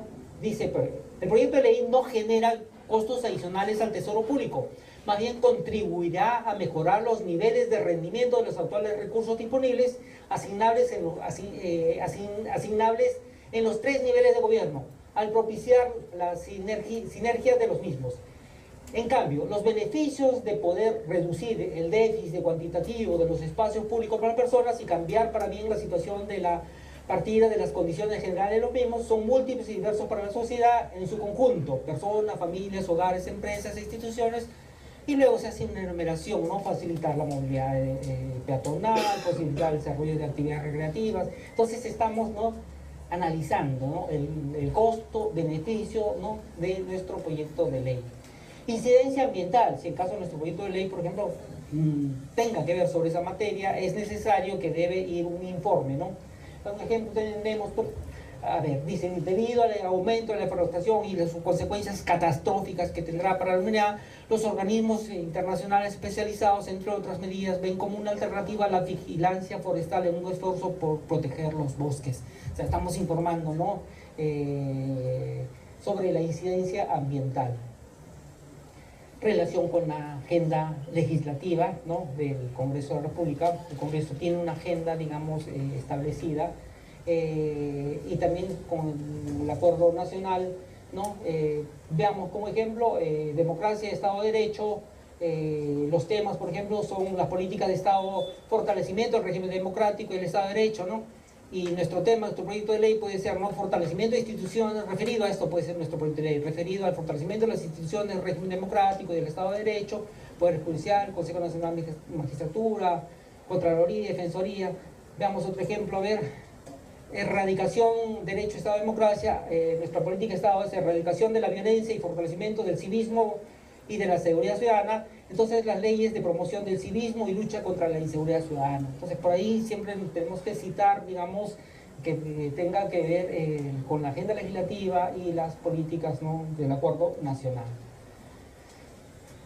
Anexos, si tuviera nuestro proyecto de ley, y las normas que se deben observar, ¿no? En primer lugar, hemos dicho el reglamento del Congreso, la ley marco para la producción y sistematización legislativa, ley 26889, que la pueden encontrar en internet, el decreto supremo 008-2006, el reglamento de la ley 26889, el manual de técnica legislativa del Congreso de la República.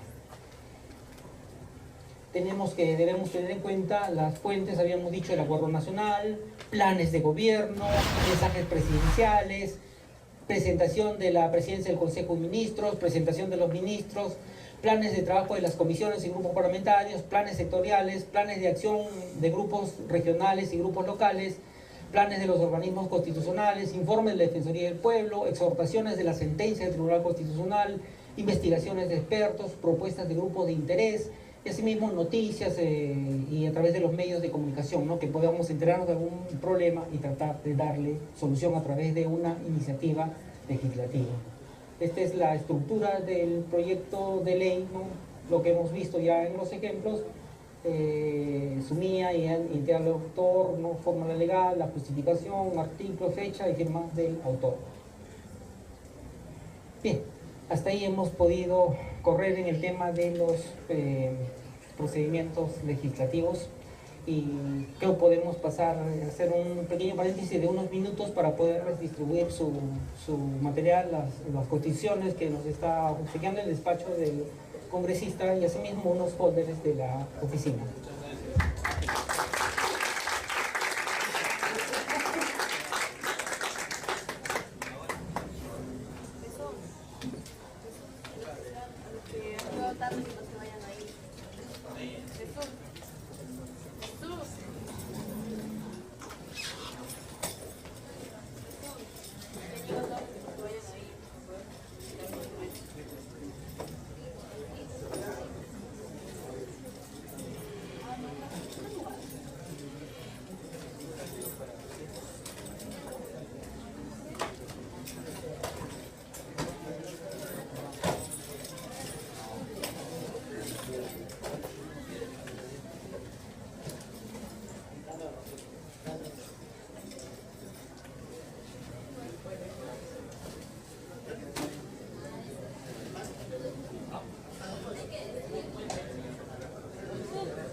A ver, bien.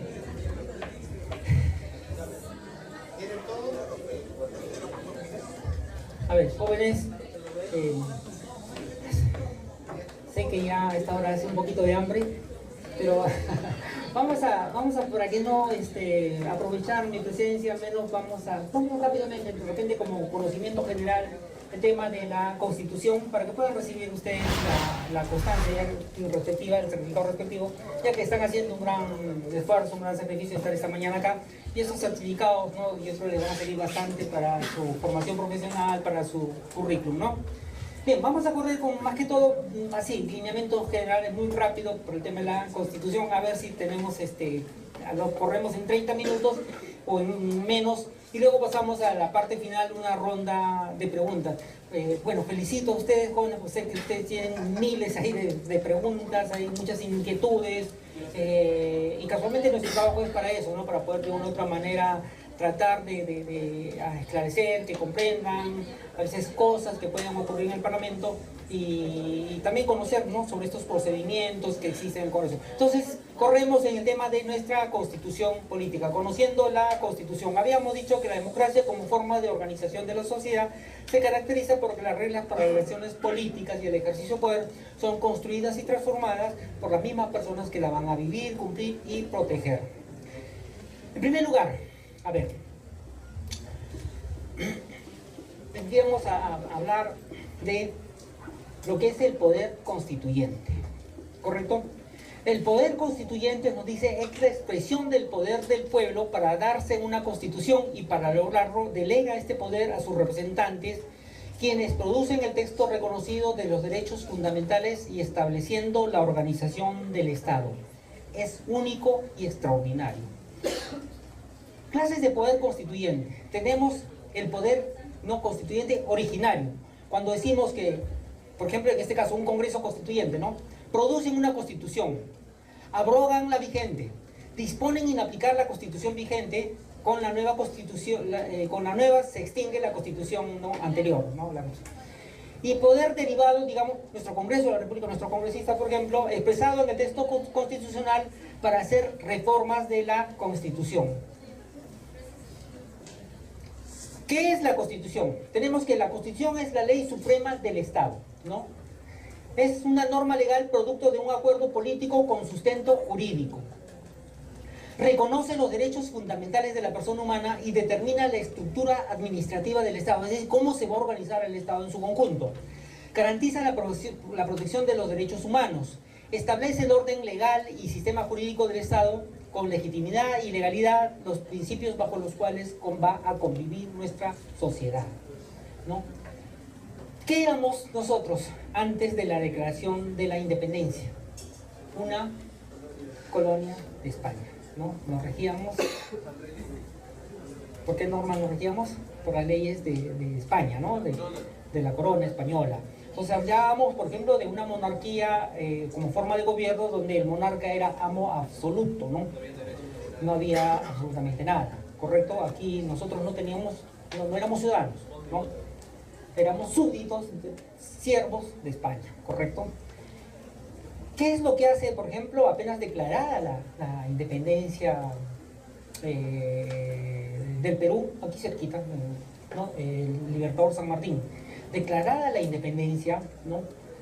Era, pues, bueno, ya no somos, ya no vamos a ser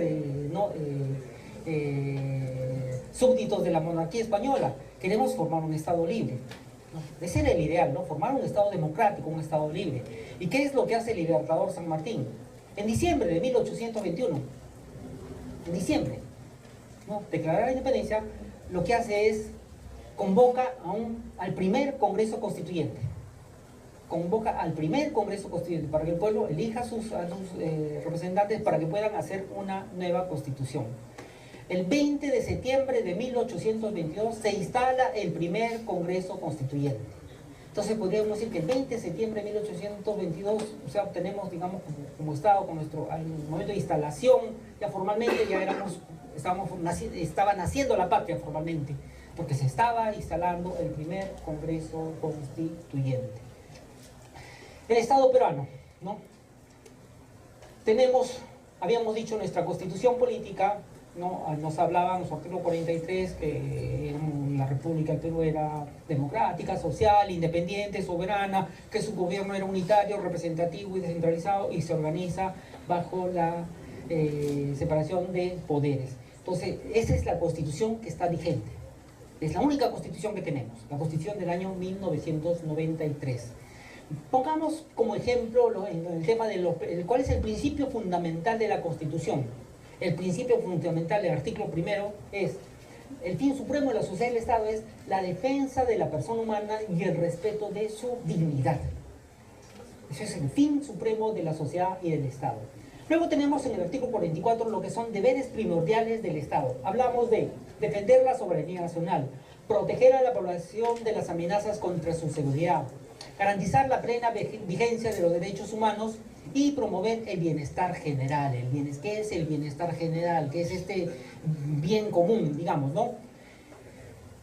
Diríamos, ¿no?, que es la situación ideal que propicia la plena realización de la persona humana, implica la creación de condiciones justas de vida, asegura su defensa permanente, así como el respeto de su dignidad, existencia, desarrollo y realización en un ambiente de seguridad y tranquilidad. Entonces tenemos que en nuestra constitución política, digamos, tenemos consagrados, ¿no?, los principales derechos fundamentales que tenemos, ¿no?, nosotros, principales derechos tenemos ahí, y además, sumado a esto, tenemos que cuál es el deber del Estado.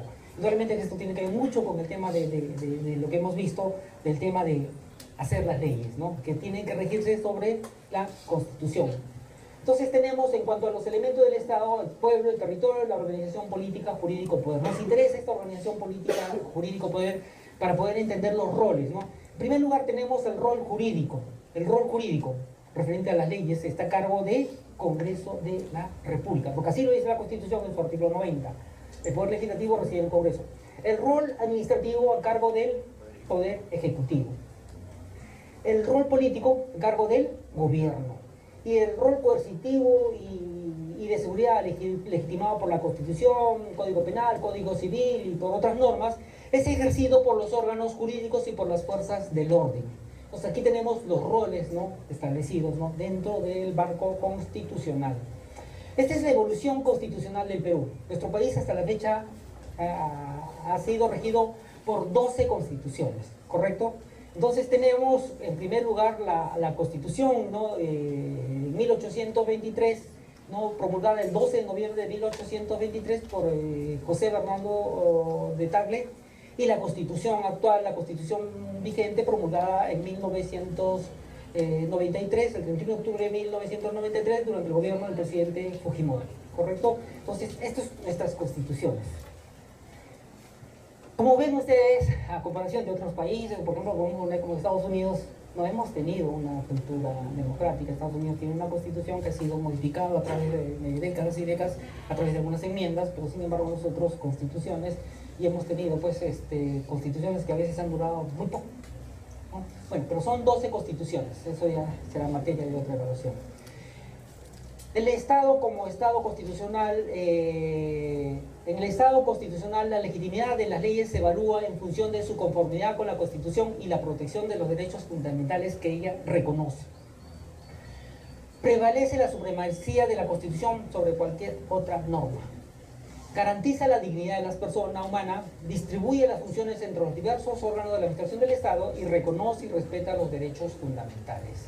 Ya hemos visto el tema de la pirámide de Kelsen, y tenemos que nuestra Constitución de 1993, ¿no?, fue desarrollado por un Congreso Constituyente durante 7 meses y 27 días, del 30 de noviembre de 1992 al 26 de octubre del 93, texto que fue ratificado, ojo, texto que fue ratificado por el pueblo a través de un referéndum realizado el 31 de octubre de 1993. El pueblo le dio legitimidad a través de un referéndum a esa Constitución. Es de corte liberal y progresista, es concreta y flexible y es técnica. En cuanto a la estructura, ¿no?, de la Constitución, tenemos, ¿no?, diversos capítulos. En primer lugar, el preámbulo, donde está la declaración de principios y valores, ¿no? Luego tenemos la parte dogmática, donde se reconocen los derechos y obligaciones de la persona.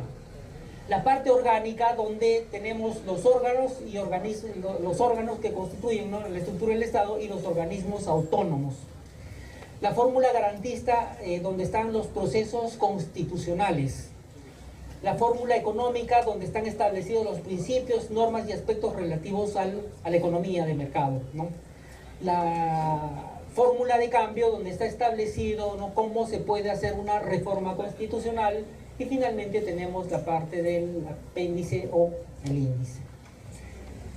Rápidamente vamos a ver entonces, en primer lugar, los derechos fundamentales que están consagrados, ¿no?, las innovaciones, ¿no?, las nuevas innovaciones con referencia a la Constitución anterior que tenemos en nuestra Constitución. En primer lugar, está consagrado el derecho a la dignidad, ¿no? Luego tenemos el derecho de identidad, derecho a la integridad moral y psíquica, derecho a la no discriminación, derecho al acceso a la información pública, derecho a la autodeterminación informativa, derecho de participación ciudadana, de remoción o revocación de autoridades, de iniciativa ciudadana y de referéndum, derecho a la paz y a la tranquilidad, derecho a la legítima defensa, derecho a la observancia del debido proceso. En cuanto a la estructura y reforma del Estado, tenemos un Congreso unicameral integrado por 130 congresistas. Se determinó que tengamos una Defensoría del Pueblo, incorpora el concepto de inalienable como una característica adicional del territorio de la República, se unificó la Policía Nacional, el sistema electoral integrado por 3 organismos autónomos, Jurado Nacional de Elecciones, RENIEC y la Oficina de Procesos Electorales. Se define la capital histórica del Perú, modifica la estructura del Consejo Nacional de la Magistratura y se da fortalecimiento a la descentralización. Otras innovaciones tenemos que instituye la pena de muerte por terrorismo, antes era solamente por traición a la patria, incluye el proceso de acción de habeas data y incluye el proceso de acción popular. Entonces tenemos los derechos fundamentales entre el primer y tercer artículo de nuestra Constitución Política: el derecho a la vida, al honor, libertad de conciencia, igualdad ante la ley, libertad de creación, inviolabilidad de domicilio, nacionalidad, a la propiedad, el derecho a la propiedad y a la herencia, a la legítima defensa, a la paz, a la identidad étnica y cultural, a trabajar libremente, inviolabilidad de las comunicaciones, reunirse pacíficamente, libertad de información, acceso a la información, elegir libremente el lugar de nuestra residencia, a la libertad y a seguridades personales y participar en la vida política, económica y social y cultural de nuestro país. En cuanto a los derechos sociales y económicos, tenemos en primer lugar la protección al niño, consagrado en nuestra Constitución, la protección del niño, adolescente y madre y anciano, a la familia, a la paternidad y maternidad responsables, a la protección a la madre y menor y al impedimento a que trabajen, a una remuneración justa, al concubinato, a la seguridad social, a la protección del patrimonio, al desarrollo integral de la persona, igualdad de los deberes y derechos de los hijos, promoción del trabajo, a la salud, medio ambiente familiar y de la comunidad, a combatir y sancionar el tráfico ilícito de drogas, educación inicial, primaria y secundaria, jornada de trabajo de 8 horas. Entonces, teniendo, digamos, este marco legal establecido en la Constitución, de ahí nacen las leyes, ¿no? De ahí se van analizando los problemas, de ahí es donde van naciendo las leyes, ¿no? En cuanto a los derechos políticos, ¿no? En nuestra Constitución, establecidos entre el artículo 30 y 38, tenemos el derecho de elegir, de ser elegido y elegir libremente a sus representantes, al asilo político, a ser extraditado de acuerdo a ley, a participar en referéndum, a participar en asuntos públicos, participar en las organizaciones políticas, al voto como ciudadano y los miembros de la Policía Nacional de Fuerzas Armadas, a participar como vecino en el gobierno municipal, y el derecho a la insurgencia en defensa del orden constitucional. En cuanto a las garantías constitucionales, tenemos acciones que prevé la Constitución para lograr el cumplimiento de sus disposiciones en favor de los derechos fundamentales de la persona. Tenemos el proceso de acción de habeas corpus, libertad individual, de acción de amparo, habeas data, acción de inconstitucionalidad, acción popular y acción de cumplimiento. Veamos a ver rápidamente algunos de ellos, ¿no? El habeas data procede contra el derecho o omisión de parte de cualquier autoridad, funcionario o persona que vulnera o amenaza estos derechos.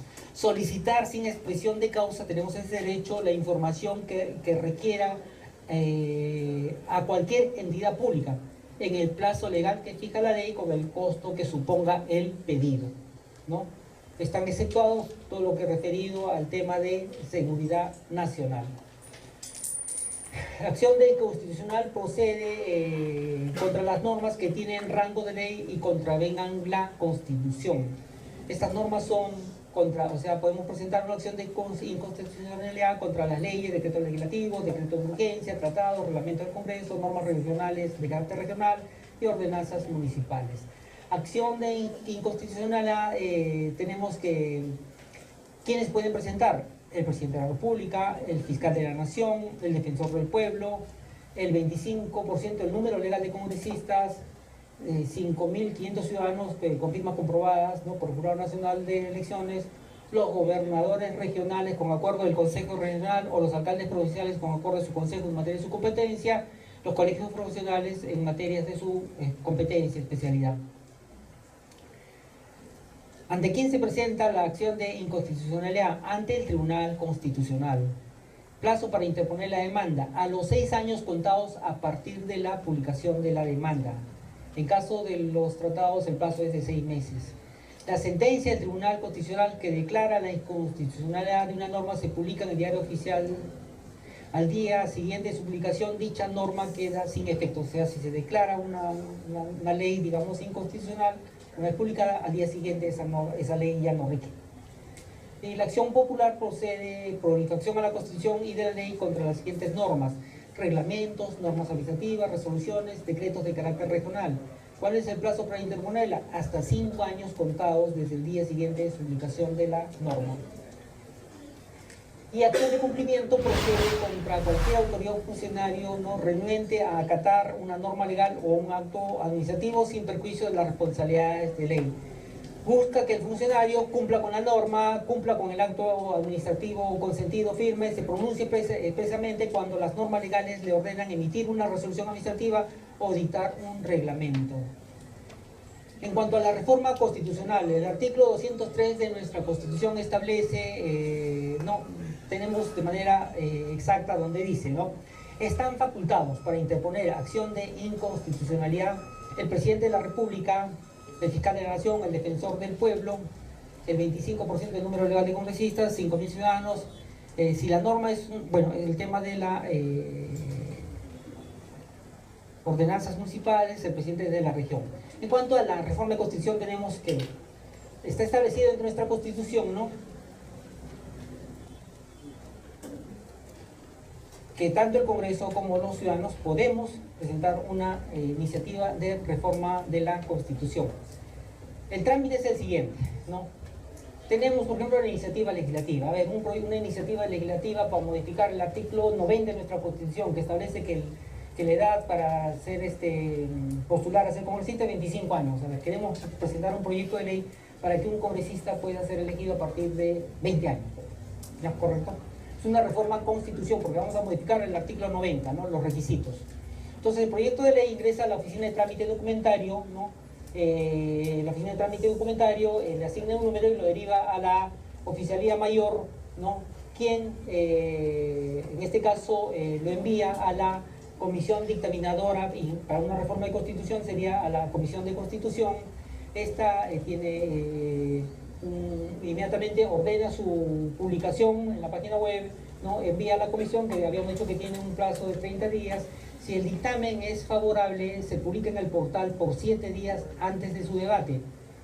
Ingresa a la agenda del pleno, es puesto a orden del día y luego pasa a ser debatido y votado por el pleno del Congreso. Para su aprobación tenemos dos alternativas. En primer lugar, nuestro proyecto de ley se puede aprobar por mayoría absoluta del número legal de miembros del Congreso, la mitad más uno del número legal, 66 votos, ¿correcto? Y luego, como ha sido aprobado nuestro proyecto por mayoría absoluta, pasa a ser consultado por el pueblo para un referéndum, para que sea aprobado. El pueblo decide sí o no está de acuerdo, en este caso, reducir la edad entre los requisitos para ser elegido congresista. Pero tenemos otra alternativa. ¿Cómo se evita el referéndum? Tenemos que el Congreso aprueba con los 2/3, con una mayoría de los 2/3 del número legal del congresista. Estamos hablando de más de 87 votos, ¿correcto? Y se aprueba en 2 legislaturas, ¿no? En 2 legislaturas. ¿Se puede omitir una? No. En este caso estamos hablando para que se pueda ser aprobado por los 2/3 del número legal para evitar el referéndum. No hay forma de evitar no hay forma de evitarlo. Dentro de un instante les explico el tema de la legislatura, pero para no salirnos de la idea, entonces, se aprueba en la primera legislatura con el voto superior de los 2/3 del número legal de congresistas, con más de 87 votos, ¿no? Y para su aprobación en la siguiente legislatura, ¿no?, también tiene que ser con una votación del número superior al número de los 2/3. O sea, imaginemos, alcanza la votación requerida, los 88 votos en la primera y los 88 votos en la segunda, ya no hay referéndum. Entonces lo que hace este proyecto, esta reforma constitucional, ¿no?, se envía al presidente de la República, y el presidente de la República solo tiene que promulgarlo, no puede modificarlo, no puede observarlo, nada, tiene que promulgar la reforma constitucional, ¿correcto? Ese es el proceso de reforma constitucional. A ver, el Congreso de la República, en cuanto a la organización, por ejemplo, el periodo parlamentario es de 5 años. Este periodo parlamentario se divide en 5 periodos anuales, y cada periodo anual se divide en 2 legislaturas, ¿no? En este caso, por ejemplo, la primera legislatura, ¿no?, se inicia el 27 de julio y concluye el 15 de diciembre. La segunda legislatura se inicia el 1 de marzo y concluye el 15 de junio. O sea, 2 legislaturas. En el caso de inicio no hay forma de alterar, eso está establecido en el reglamento. Y se da el caso que a veces la culminación, por ejemplo, culmina el 15 de diciembre, de repente los congresistas deciden no, que termine el 20 o que termine el 31 o el 10 de enero, pueden ampliar, pero nunca se puede modificar el inicio, ¿correcto? Bien, hasta aquí hemos podido correr así unos lineamientos generales en el tema de la Constitución, y vamos a pasar a algunas preguntas, donde sobre todo, a ver, ustedes creo que están muy interesados en el tema de conocer lo que es el Congreso de la República. Algunas preguntas muy puntuales tenemos aquí para las 5 mejores preguntas, tenemos algunas A ver, preguntas. Tenemos algunas, vamos a obsequiarles de la gestión que ha hecho el señor congresista. Ahí tenemos unos del programa de Terrorismo Nunca Más, unas para la computadora, para el mouse, unas cosas más, ¿no? A ver, preguntas.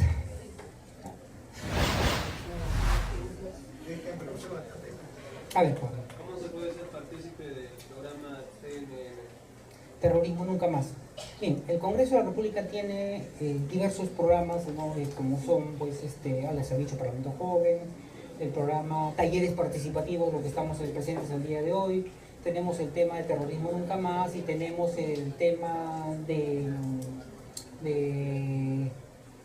Parlamento Universitario, tenemos un tema de Parlamento Escolar y Parlamento Ciudadano. Para poder gestionar, digamos, estos talleres, en primer lugar, ya que tenemos, de repente, tenemos una oficina descentralizada acá, coordinando, digamos, con el despacho del congresista, se puede solicitar para que él, mediante un memorándum, ordene a la Oficina de Participación Ciudadana que envíe una persona a desarrollar. En este caso, por ejemplo, podría ser el Terrorismo Nunca Más o Parlamento Universitario. Entonces, eso es uno. Y en segundo lugar, también a través de la propia página web hay unos formatos para que ustedes puedan bajar esos formatos y hacer el requerimiento directamente también a la Oficina de Participación Ciudadana. El programa Terrorismo Nunca Más es un programa de lo que hace es, bueno, a través de la difusión de un video, poco que nos hace recordar esta etapa nefasta de la historia del Perú, esta época de violencia, ¿no? Para que un poco refrescarnos la memoria y tal vez a los jóvenes que no conocen, para que a través de esos videos podamos un poquito comprender lo que ha sido, ¿no? La violencia terrorista en el Perú y de una u otra manera no dejarnos algún día utilizar, engañar, manipular por grupos violentistas, grupos disfrazados que por ahí están. Esa es la finalidad de este programa Terrorismo Nunca Más. ¿Quién me ayuda, por favor, para poder A ver. Sí, ayuda. A ver, teníamos... ¿Qué más preguntar? Nos ayuda, por favor. ¿Cuáles son los requisitos? O sea, ¿existen requisitos? ¿Existen cuáles son para poder? ¿A qué grupo, perdón? O sea, del Parlamento Universitario o del... Bueno, en el Parlamento Joven sí hemos dicho que los requisitos son de entre 18 y 25 años, hay que postular. Pero el tema del Parlamento Universitario podríamos decir que vendría a ser, no hay ningún requisito. En este caso, acá corresponde, por ejemplo, el Parlamento Universitario, que encantadísimo estaríamos que coordine el señor asesor del congresista con las autoridades de la universidad, ¿no? Y ustedes, más que todos ustedes, también puedan pedirse que se promueva este evento. No hay ningún requisito. El requisito, bueno, cuando se hace ese día el evento, normalmente se hace también, como hemos hecho, una parte introductoria de lo que viene a ser el Congreso, cómo se organiza, cuáles son sus funciones, y lo que se hace es simular que somos los 130 parlamentarios y formar los grupos, de repente 2 grupos parlamentarios o 3 grupos parlamentarios, 3 grupos parlamentarios archienemigos, rivales. Cada grupo parlamentario elige su directivo portavoz y luego vamos a, de acuerdo al reglamento del Congreso, una junta preparatoria que se va a encargar de instalar el Congreso. Entonces, y conducir la elección de una mesa directiva integrada por un presidente y 3 vicepresidentes. Entonces ustedes van a elegir su mesa directiva. Vamos a prestarles unas medallas para que puedan sentarse aquí, juramentar al cargo, todos juramentamos, y luego se les alcanzan los proyectos de ley para que ustedes puedan revisar el proyecto de ley y simular, por ejemplo, el estudio como un dictamen y luego sustentarlo ante el plenario. Sustentarlo y luego pasar a votación también de este proyecto de ley. O sea, es una recreación, podríamos decir, de lo que es realmente el trabajo del Congreso, desde su instalación hasta el debate. Muchas gracias. Así. Por ahí, a ver, atrás, ¿quién levantó? Un jovencito. Fuerte, por favor.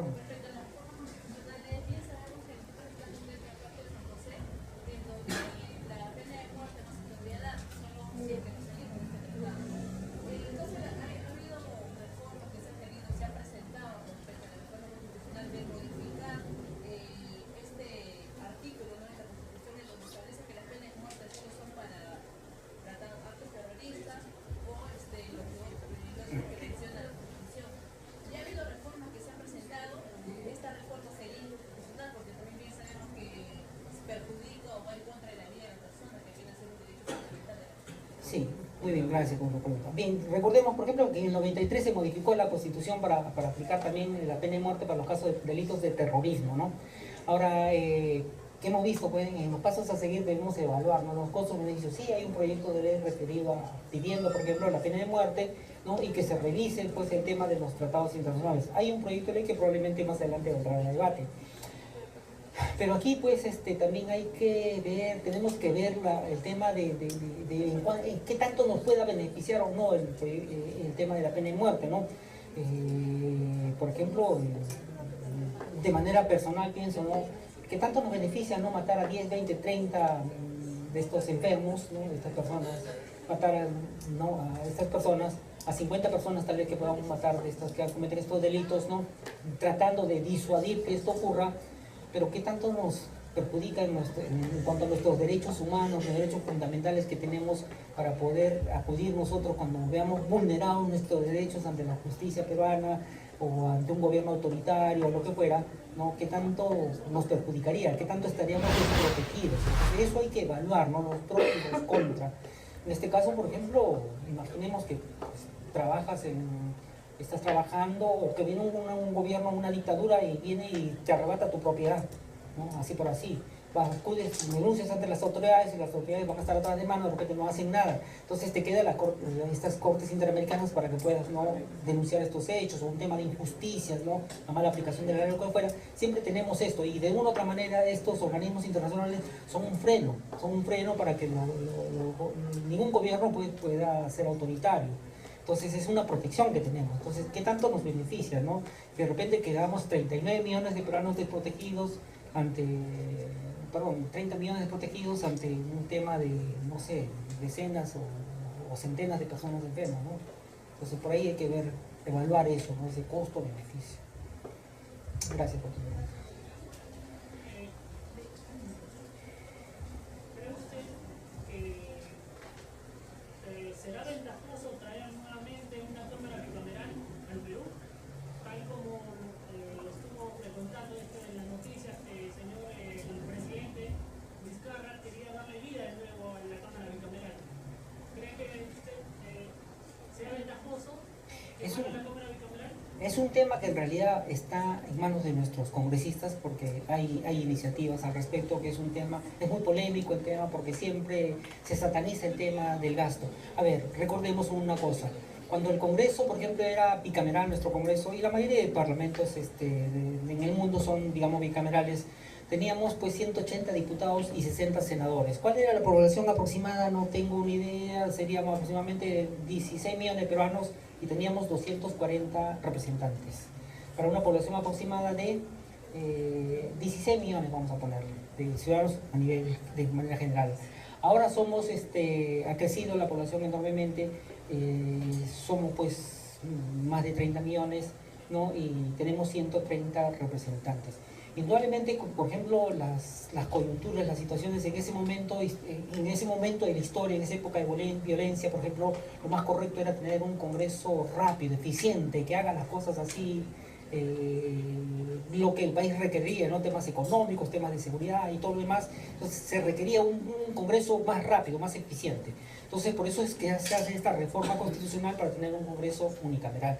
Indudablemente que ahora hay pedidos que, por ejemplo, es un tema muy polémico, el tema de regresar a un Congreso bicameral donde tengamos dos cámaras, una cámara que sea pues elegido, en este caso los diputados a nivel nacional y los senadores pues por regiones, perdón, los diputados, ¿no?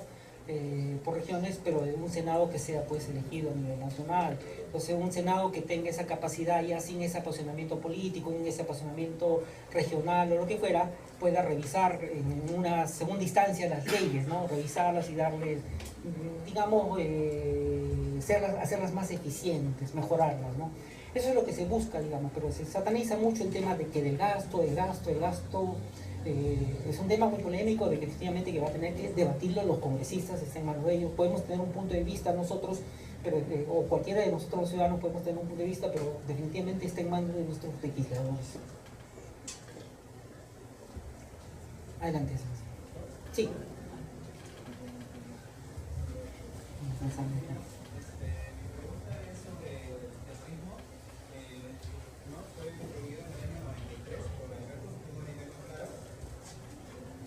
prohibido, perdón.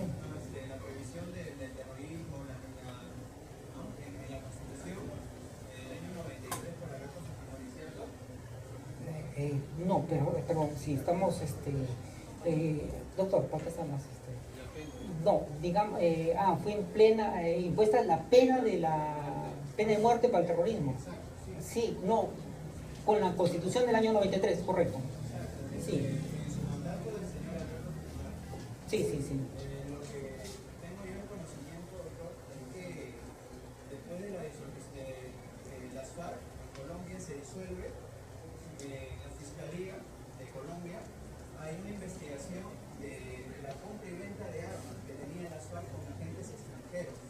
En una de ellas había un contrato con Alberto Fujimori, que Alberto Fujimori vendía armas a las FARC, financiaba las armas a las FARC. Y usted sabe que las FARC es un grupo conocido como un grupo terrorista de Colombia. Entonces, viéndonos a nuestra historia, nuestra versión histórica, pero Fujimori luchó contra el terrorismo. Entonces, eso es mi pregunta. ¿Qué incertidumbre me puede dar, ¿no?, para resolver sobre esto? A ver, el tema, por ejemplo, esto, como hombre del derecho, como futuro abogado, tú vas a entender el tema que una cosa es decir y otra cosa es probar. Indudablemente que hay, por ejemplo, esas acusaciones, pero nunca, por ejemplo, en el Perú se ha podido encontrar, digamos, algún tipo de esa afirmación, ¿no? De que podamos decir de que no Fujimori, sino el señor Montesinos supuestamente había hecho no sé qué, algo de Argentina, que vinieron las armas.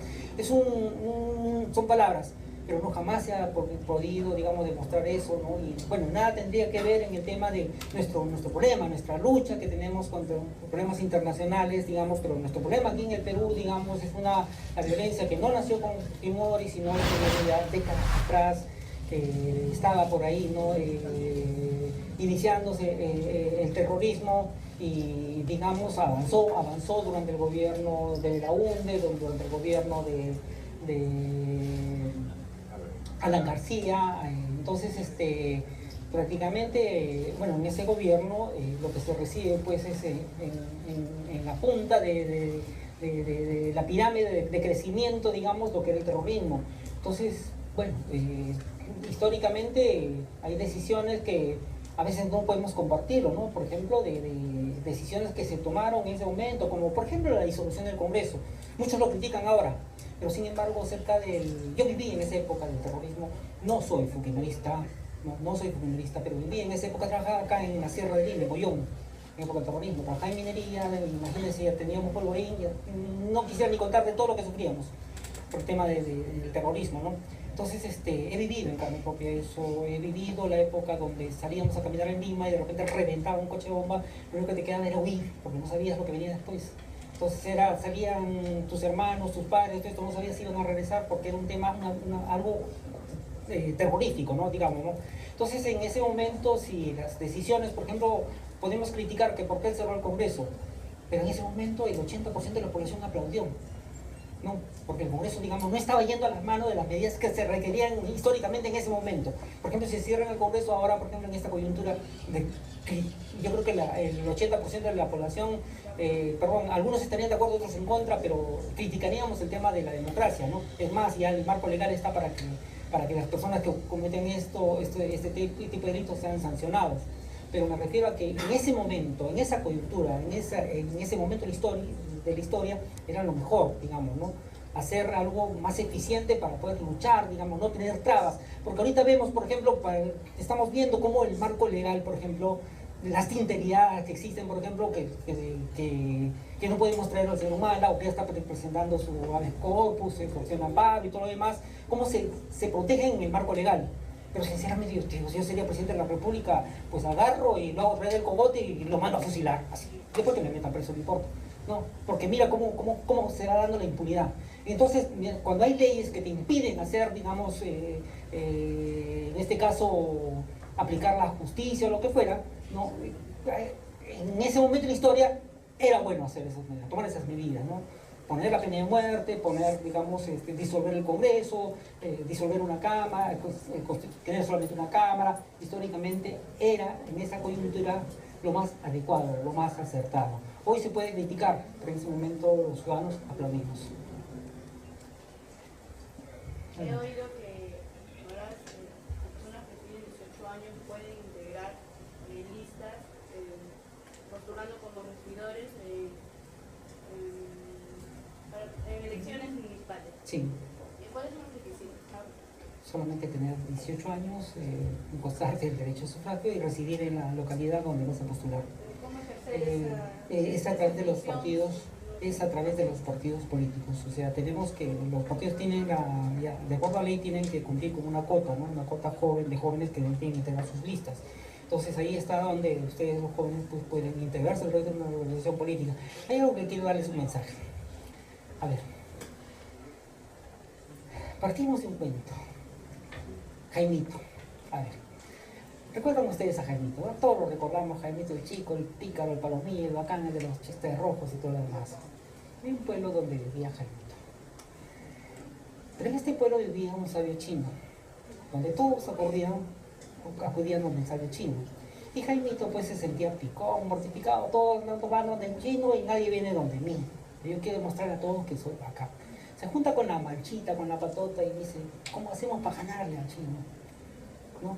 Empieza a pensar y dice, ya sé, voy a ir donde el chinito y lo voy a engañar y lo voy a hacer perder y voy a demostrar a todos que yo soy el mejor. Se presenta Jaimito donde el chinito y ya sé, voy a ir con un pajarito y le voy a decir, chinito, ¿está vivo o está muerto? Chinito me dice, está vivo, aprieto el trozo de tu cuello, chinito, perdiste. Si el chinito me dice, está muerto, agarro el pajarito con mi mano, se va volando, chinito, perdiste. Ya lo agarré. Se presenta Jaimito donde el chinito y le dice, chinito, chinito, que tú todo lo sabes y todo lo ves. Dime si este pajarito que tengo en mis manos está vivo o está muerto. El sabio chino se quedó pues en un prolongado silencio y Jaimito decía, ya lo agarré. ¿No? Luego de un prolongado silencio, el chinito le dijo, mira Jaimito, solo sé que el destino de esa mariposa está en tus manos. ¿Cuál es la moraleja? Jóvenes, el destino de este país está en sus manos. Son ustedes los llamados a cambiar el país. De repente las personas mayores hemos cometido muchos errores. ¿Cuáles son esos? Fuimos, en primer lugar, indiferentes. Fuimos ciudadanos irresponsables. Fuimos ciudadanos mal informados. No había la información que tienen hoy día ustedes en sus manos. ¿No? Pensábamos que democracia era cada 4 o 5 años ir y votar por una persona y le dejábamos la cancha libre para que hagan lo que les da la gana. Ese comportamiento de nosotros los mayores es lo que nos ha estallado en este momento en la cara con el señor Mal, el señor Toledo y todos esos corruptos. Es lo que nos ha estallado. Esas consecuencias de nuestra irresponsabilidad ciudadana es la que ustedes están viviendo. Estas faltas de oportunidades, estas carencias, estas necesidades, que lo vemos día a día, estas injusticias, responsabilidad de nosotros. Son ustedes, jóvenes, los llamados a cambiar este país, porque este país es suyo, es nuestro. El futuro serán sus hijos, sus nietos, sus bisnietos. El futuro va a ser el país que ustedes van a dejar. Es el momento de participar. Es el momento de convertirse en líderes y asumir los retos, ¿no? Las responsabilidades, sea como regidores, sea como alcaldes, sea como gobernadores, sea como congresistas. Es en el momento de trabajar al lado de nuestras autoridades, ¿no? Al lado de nuestros parlamentarios. Repito, reitero, conocer, defender y proteger nuestra institución, porque querramos o no, este Congreso es el que nos representa y tenemos que hacerlo, todo lo posible porque este Congreso sea cada día mejor, sea más eficiente. Bien, jóvenes, creo que no me queda más que darles las gracias a todos ustedes y